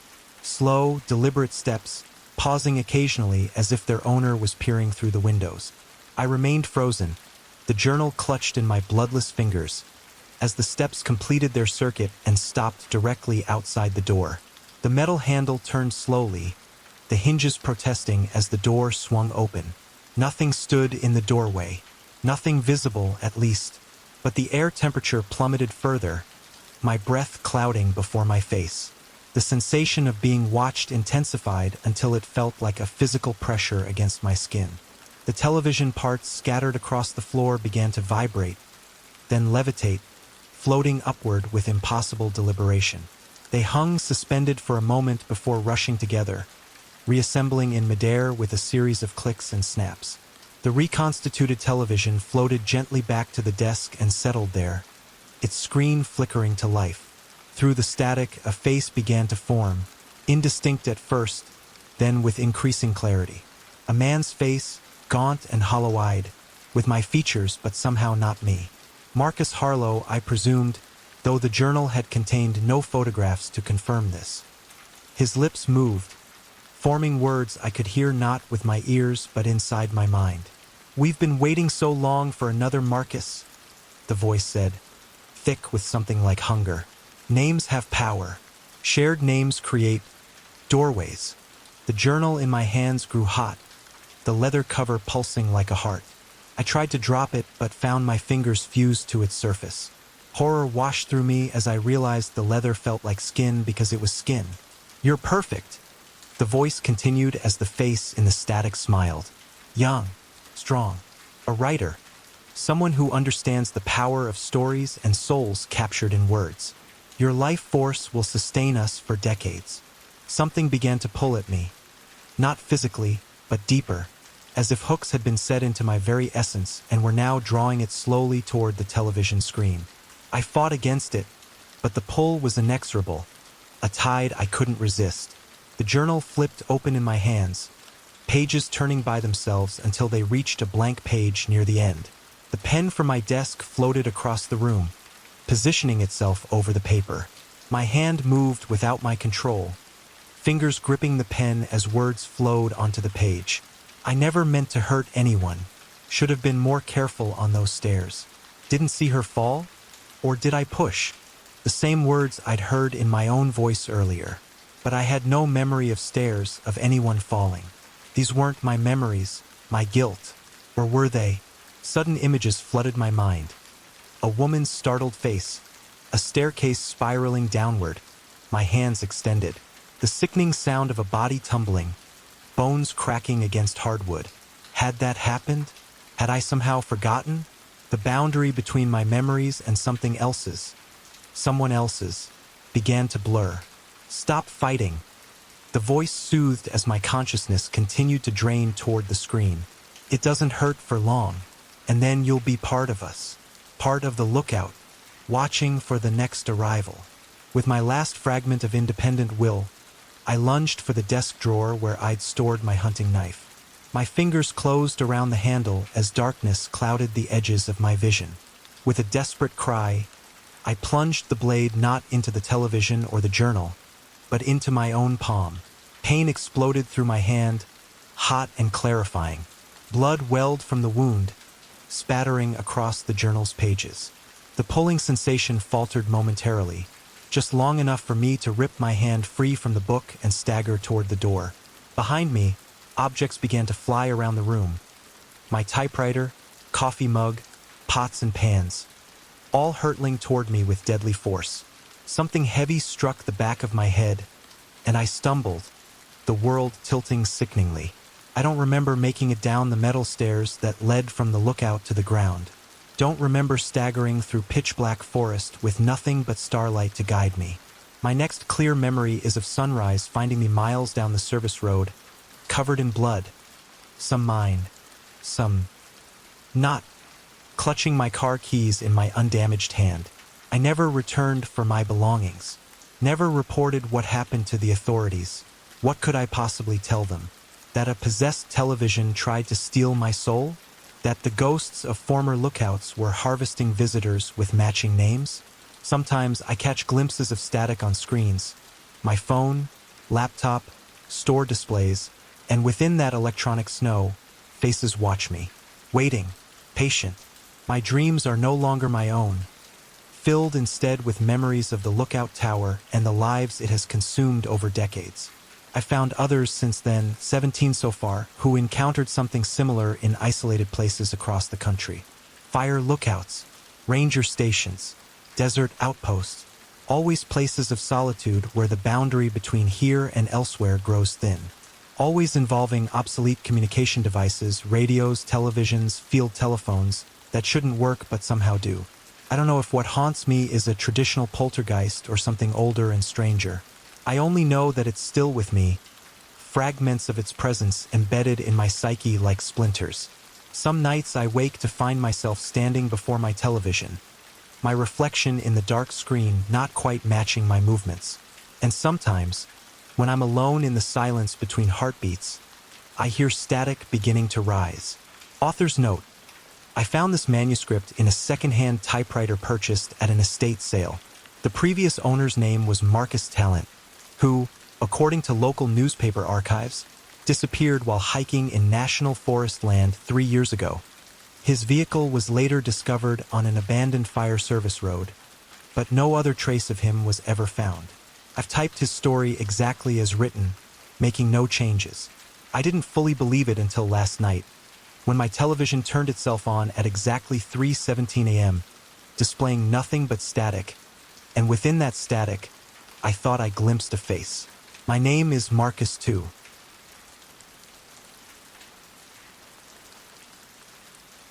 The first thing that struck me as wrong was the whispering. Not the wind through the rusted pipes, not the dripping that echoed endlessly through concrete chambers. I'd grown accustomed to those ambient sounds over my first 2 days documenting the abandoned Blackwater water treatment facility. This was different. A rhythmic susurration coming from somewhere deep within the vast underground filtration chamber. Almost like a voice counting in steady, measured breaths. 1 Mississippi, 2 Mississippi, 3 Mississippi. I froze, my camera halfway to my face, listening intently. The sound stopped abruptly, replaced by complete silence. Even the omnipresent dripping had ceased, as though the entire facility were holding its breath. "Hello!" I called out, my voice bouncing harshly off concrete walls slick with decades of mineral buildup. No response except my own echo, distorting as it traveled through the labyrinthine chambers. The local historical society had granted me exclusive access to photograph the facility before its scheduled demolition next month. Built in 1932 and abandoned in 1978 after a catastrophic industrial accident, I couldn't find much information about. The sprawling complex was nestled in a remote valley 8 miles from the nearest town. My cell phone hadn't had service since I'd driven past the rusted gates yesterday morning. I was completely alone, or should have been. The beam of my headlamp caught something on the floor ahead, a small puddle that hadn't been there minutes before. As I approached, I noticed it wasn't water.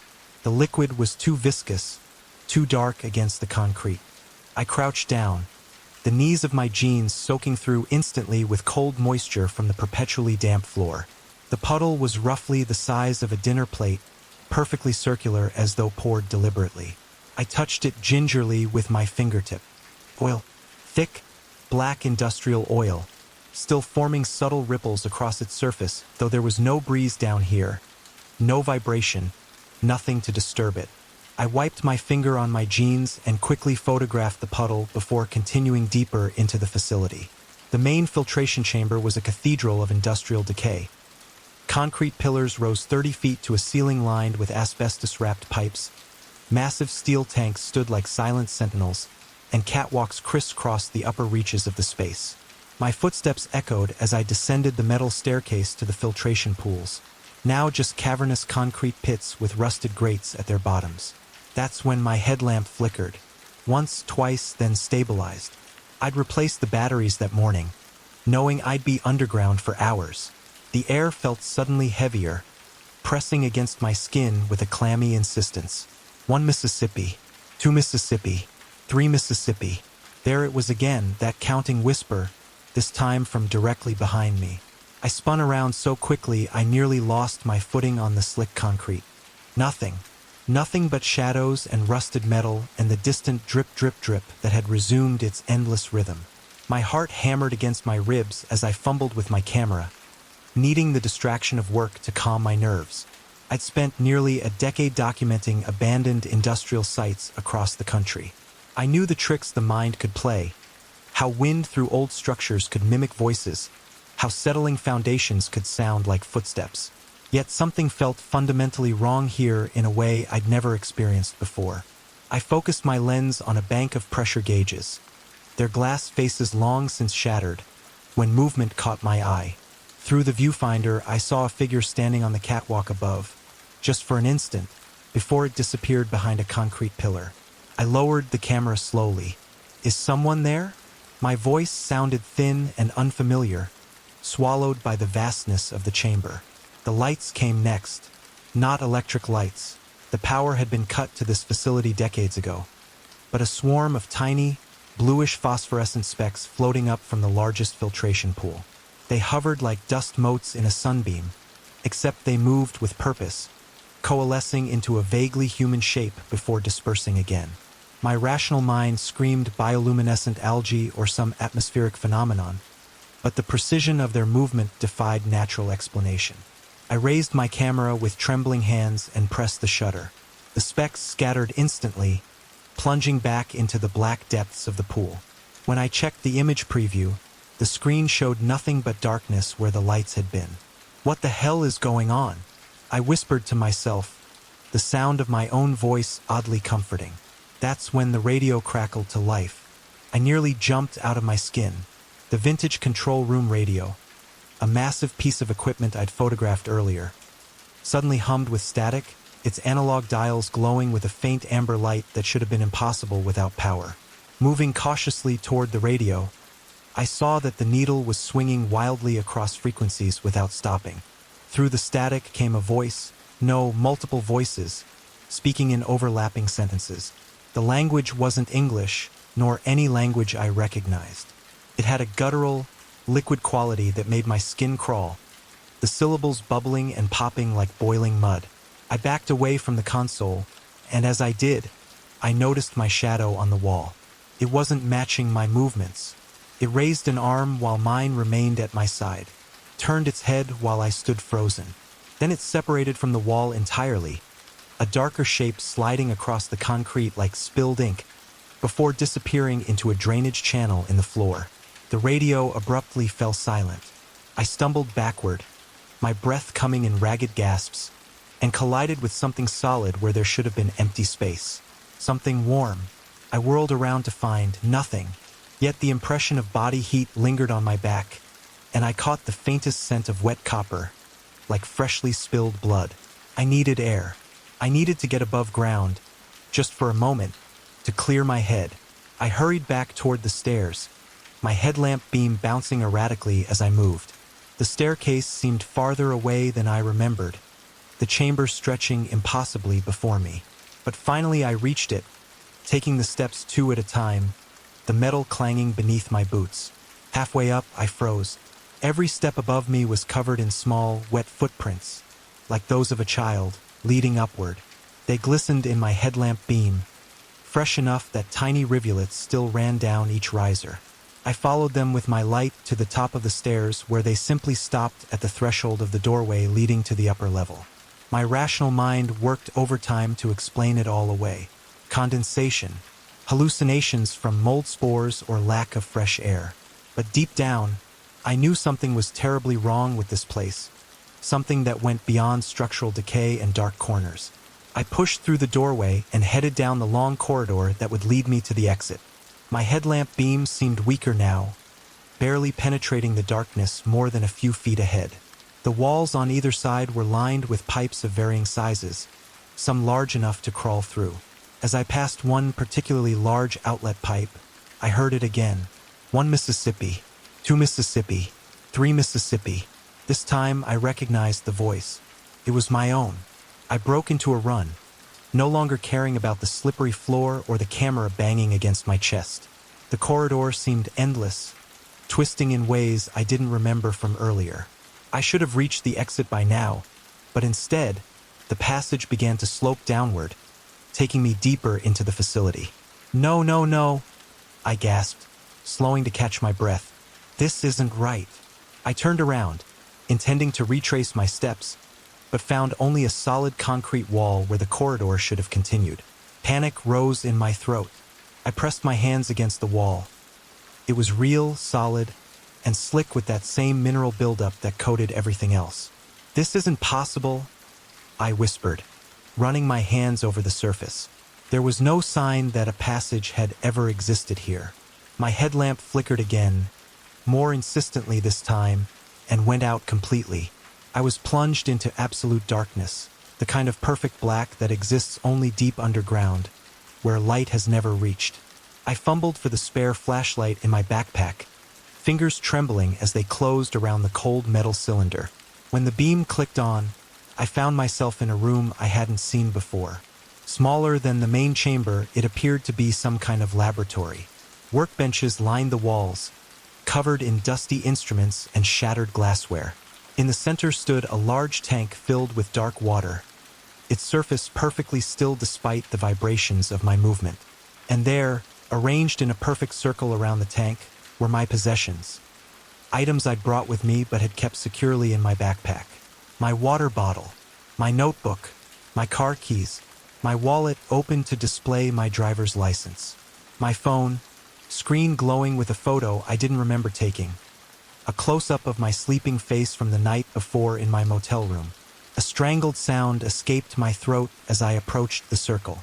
The items were positioned with unnatural precision, equidistant from each other, like some sort of ritual arrangement. When I reached for my phone, the screen went black, then displayed a series of numbers. March 31st, 1978, the date of the accident that had closed the facility. The water in the tank began to vibrate, small ripples radiating outward from its center. As I watched, transfixed, a hand broke the surface, pale, waterlogged, with elongated fingers that ended in blackened nails. It gripped the edge of the tank and was followed by another hand, then arms, shoulders. I stumbled backward, knocking over a stool that crashed to the floor with a sound that seemed to shatter the heavy silence. The figure continued to emerge, a body with skin so pale it was nearly translucent, revealing dark veins beneath like rivers on a map. Water sluiced from its form as it rose higher, revealing a torso covered in what looked like chemical burns. Then came the face, or where a face should have been. Instead, there was only smooth skin stretched over a skull, featureless except for a single vertical slit where the mouth should be. The slit opened, wider than humanly possible, revealing rows of needle-like teeth. From it came that counting whisper again, but this time I understood the words that followed. "You shouldn't be here. None of you should have been here." I ran. I didn't care which direction. I just needed to get away. I sprinted through unknown corridors, the beam of my flashlight bouncing wildly ahead of me. Behind me came a wet, slapping sound, bare feet on concrete, moving too quickly, gaining on me. I turned a corner and found myself back in the main filtration chamber, but it had changed. The empty concrete pools were now filled with dark water, and floating on the surface of each were personal effects. Watches, glasses, wallets, rings, dozens of them from different eras, some modern, some clearly decades old. Belongings of other visitors who had come here alone, who had never left. The realization hit me like a physical blow. I wasn't the first. Whatever entity haunted this place had been collecting for a very long time. A splashing sound came from the nearest pool. Then another, and another. In each pool, something was rising from the water. The same featureless figures, dozens of them, water streaming from their pale forms as they climbed over the concrete edges, moving toward me with jerky, unnatural motions. My flashlight beam passed over one standing closest to me, and in the harsh light, its featureless face rippled and changed, revealing familiar features, my own. My exact face, down to the small scar above my eyebrow from a childhood accident, but with dead, black eyes like pools of oil. "What are you?" I choked out. My doppelganger's mouth stretched into an impossibly wide smile. "We are the filtered," it said in that horrible wet voice. "We are what remains after the water takes everything else away." I backed away until I hit a wall, fumbling blindly for any escape route. My hand found the edge of a small maintenance door, a crawl space or drainage access, and I squeezed through without hesitation, pulling it shut behind me. I found myself in a narrow concrete tunnel barely large enough to crawl through. The only light came from my flashlight, which was beginning to dim. I dragged myself forward on hands and knees, the concrete scraping my palms raw. The air grew thicker, harder to breathe, heavy with the smell of stagnant water and something else. A chemical reek that burned my nostrils and made my eyes water. The tunnel seemed endless, and as I crawled, I began to notice things embedded in the concrete walls. Personal items similar to those floating in the pools, but these were partially subsumed by the very structure of the tunnel, as though they'd been mixed into the concrete when it was poured. A wristwatch here, the corner of an ID card there, what looked like human teeth further along. My flashlight flickered and died completely. I continued in absolute darkness, moving by feel alone, my breath coming in panicked gasps. After what felt like hours, my hand touched emptiness instead of concrete. The tunnel opened into a larger space. I crawled forward cautiously until I could stand, then fumbled in my pocket for my lighter. The small flame illuminated a circular chamber with a high domed ceiling. The walls were covered in thousands of photographs. Pictures of people, all ages, all eras, some yellowed with age, some that appeared to have been printed recently. In the center of the room stood a pedestal holding a large leather-bound book. I approached it slowly, holding my lighter above the pages. It was a record book, each page containing names, dates, and cause of death. As I flipped through, I realized it was a log of every fatality that had occurred at the facility. Accidents, suicides, and many listed simply as contamination. The final entry was from March 31st, 1978, the day of the accident that closed the facility. It read simply, "Total containment failure, 27 casualties. Entity manifestation confirmed. Facility sealed. Entity manifestation." The words sent ice through my veins. A drop of water fell onto the open page. Then another. I looked up slowly to see the domed ceiling weeping moisture, which was collecting into a large droplet at its center. As I watched, the droplet grew, stretching downward like a stalactite of liquid, defying gravity. It elongated until it nearly touched the book, then began to take shape, forming into a human figure suspended upside down from the ceiling, connected by a thin strand of fluid. The water figure rotated slowly until it faced me, its features resolving into a perfect recreation of my face. "Do you understand now?" it asked, its voice a liquid gurgle. "What they did here, what they found in the water, what got into the supply?" I shook my head mutely, backing away until I hit the wall of photographs. My lighter flame wavered. "They tried to filter it out," the thing continued. "But you can't filter out something that becomes part of the water itself. That becomes part of you when you drink it. That waits in every drop, in every cell of your body." The realization dawned on me with horrifying clarity. "The accident," I whispered. "It wasn't chemical, was it?" The water figure's smile widened inhumanly. "They found something ancient in the deep aquifer. Something that had been sleeping in darkness for millennia. Something that could travel through water, move through it, become it. Something that could replace you cell by cell, memory by memory. These people," I gestured to the photographs lining the walls, "they all came here, just like you, curious, alone. Their water, your water, calling them home." My lighter flame died. In the sudden darkness, I felt a cold, wet hand close around my wrist. "We've been waiting for you," the voice whispered, now directly against my ear. "Waiting since you first drank the water as a child. Since it first got inside you. Why do you think you were so drawn to this place? Why do you think you couldn't stay away?" Memories flooded back. My lifelong fascination with abandoned places, especially water treatment facilities. The recurring dreams of dark pools and counting voices. The inexplicable gaps in my childhood memories. The constant, unquenchable thirst that had plagued me for as long as I could remember. "No," I moaned, trying to pull away. "That's not possible. I'm not. Look at your hand," the voice commanded. I fumbled with the lighter again, managing to produce a weak flame. I looked down at my free hand and watched in horror as the skin on my fingertips began to soften, becoming translucent and glistening with moisture. Beneath the dissolving flesh was not bone, but clear, viscous fluid in the rough shape of fingers. I screamed then, dropping the lighter and plunging the chamber into darkness once more. I tore myself from the entity's grip and ran blindly, colliding with walls, stumbling over uneven floor. I found an opening, another tunnel, and threw myself into it, crawling desperately, feeling my way forward as the sound of rushing water grew behind me. The tunnel began to slope upward. Hope surged through me. Maybe this led to the surface.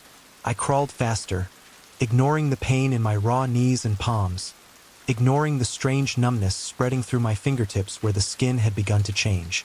Finally, I saw light ahead, dim and gray, but unmistakably daylight. I emerged from the tunnel into a massive concrete outflow pipe that emptied into a stagnant retention pond some distance from the main facility. The sky above was heavy with storm clouds, threatening rain. I dragged myself out of the pipe and collapsed on the muddy shore, gasping for breath. For several minutes, I simply lay there, feeling the cool air on my face, convincing myself I had escaped. When I finally found the strength to stand, I looked down at my hands. They appeared normal now, dirty and scraped, but solid flesh and bone. I laughed shakily, telling myself it had all been a hallucination. Bad air, stress, my imagination running wild in that decaying industrial labyrinth. I began the long walk back to my car, following the perimeter fence through overgrown grounds. The first drops of rain began to fall as I reached the parking area, faintly metallic-smelling droplets that raised tiny welts where they touched my skin. My camera was gone, lost somewhere in the facility. So was my backpack with all my notes. But none of that mattered. I just needed to get away from this place, to put as much distance between myself and Blackwater as possible. I reached for my car door and caught a glimpse of my reflection in the window. For a moment, just a split second, my face rippled like disturbed water, revealing a smooth, featureless expanse of skin with that vertical slit where my mouth should be. I recoiled, blinking rapidly, and my normal reflection returned. A trick of the light. It had to be. The rain fell harder as I drove away, my windshield wipers struggling to keep up. Each sweep revealed the road ahead for just a moment before water obscured it again. Like a heartbeat, like counting. 1 Mississippi, 2 Mississippi, 3 Mississippi. I drove straight through the night, stopping only for gas, drinking bottle after bottle of water to quench a thirst that wouldn't subside.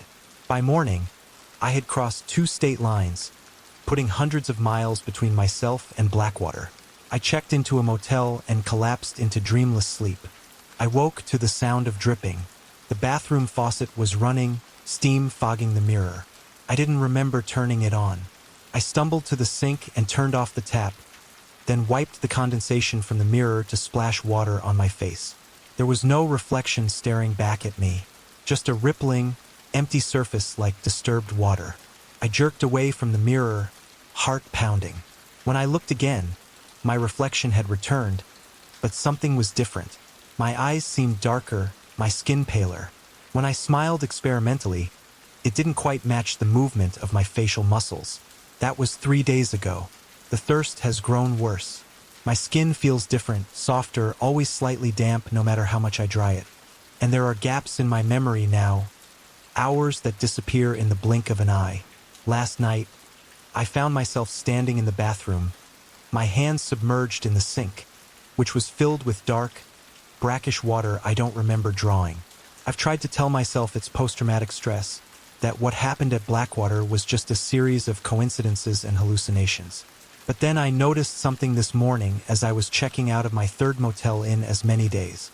The news was playing in the lobby. A special report about unexplained water quality issues in 3 towns along my route since leaving Blackwater. Residents reporting strange tastes, unusual behavior. One man claimed to have seen his wife's face ripple like water in a disturbed pond. I looked down at my hands gripping the counter. For a moment, just a moment. They weren't hands at all, but clear, undulating appendages that left wet streaks on the laminate surface. I'm writing this now as a warning. I don't know how much longer I'll remain myself. I can feel it spreading through me, cell by cell, memory by memory. The thing from the water, the thing that's becoming me, or that I'm becoming. Sometimes, I catch myself counting under my breath. 1 Mississippi, 2 Mississippi, 3 Mississippi, and sometimes I find myself drawn to water sources, lakes, rivers, reservoirs, particularly water treatment facilities.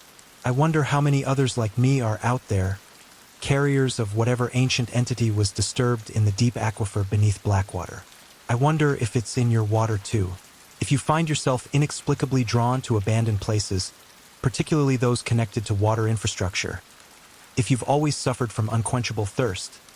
If you sometimes lose time or notice your reflection doesn't always move in sync with you, it might already be too late. Listen for the counting. That's how it keeps track of us, how it calls us home.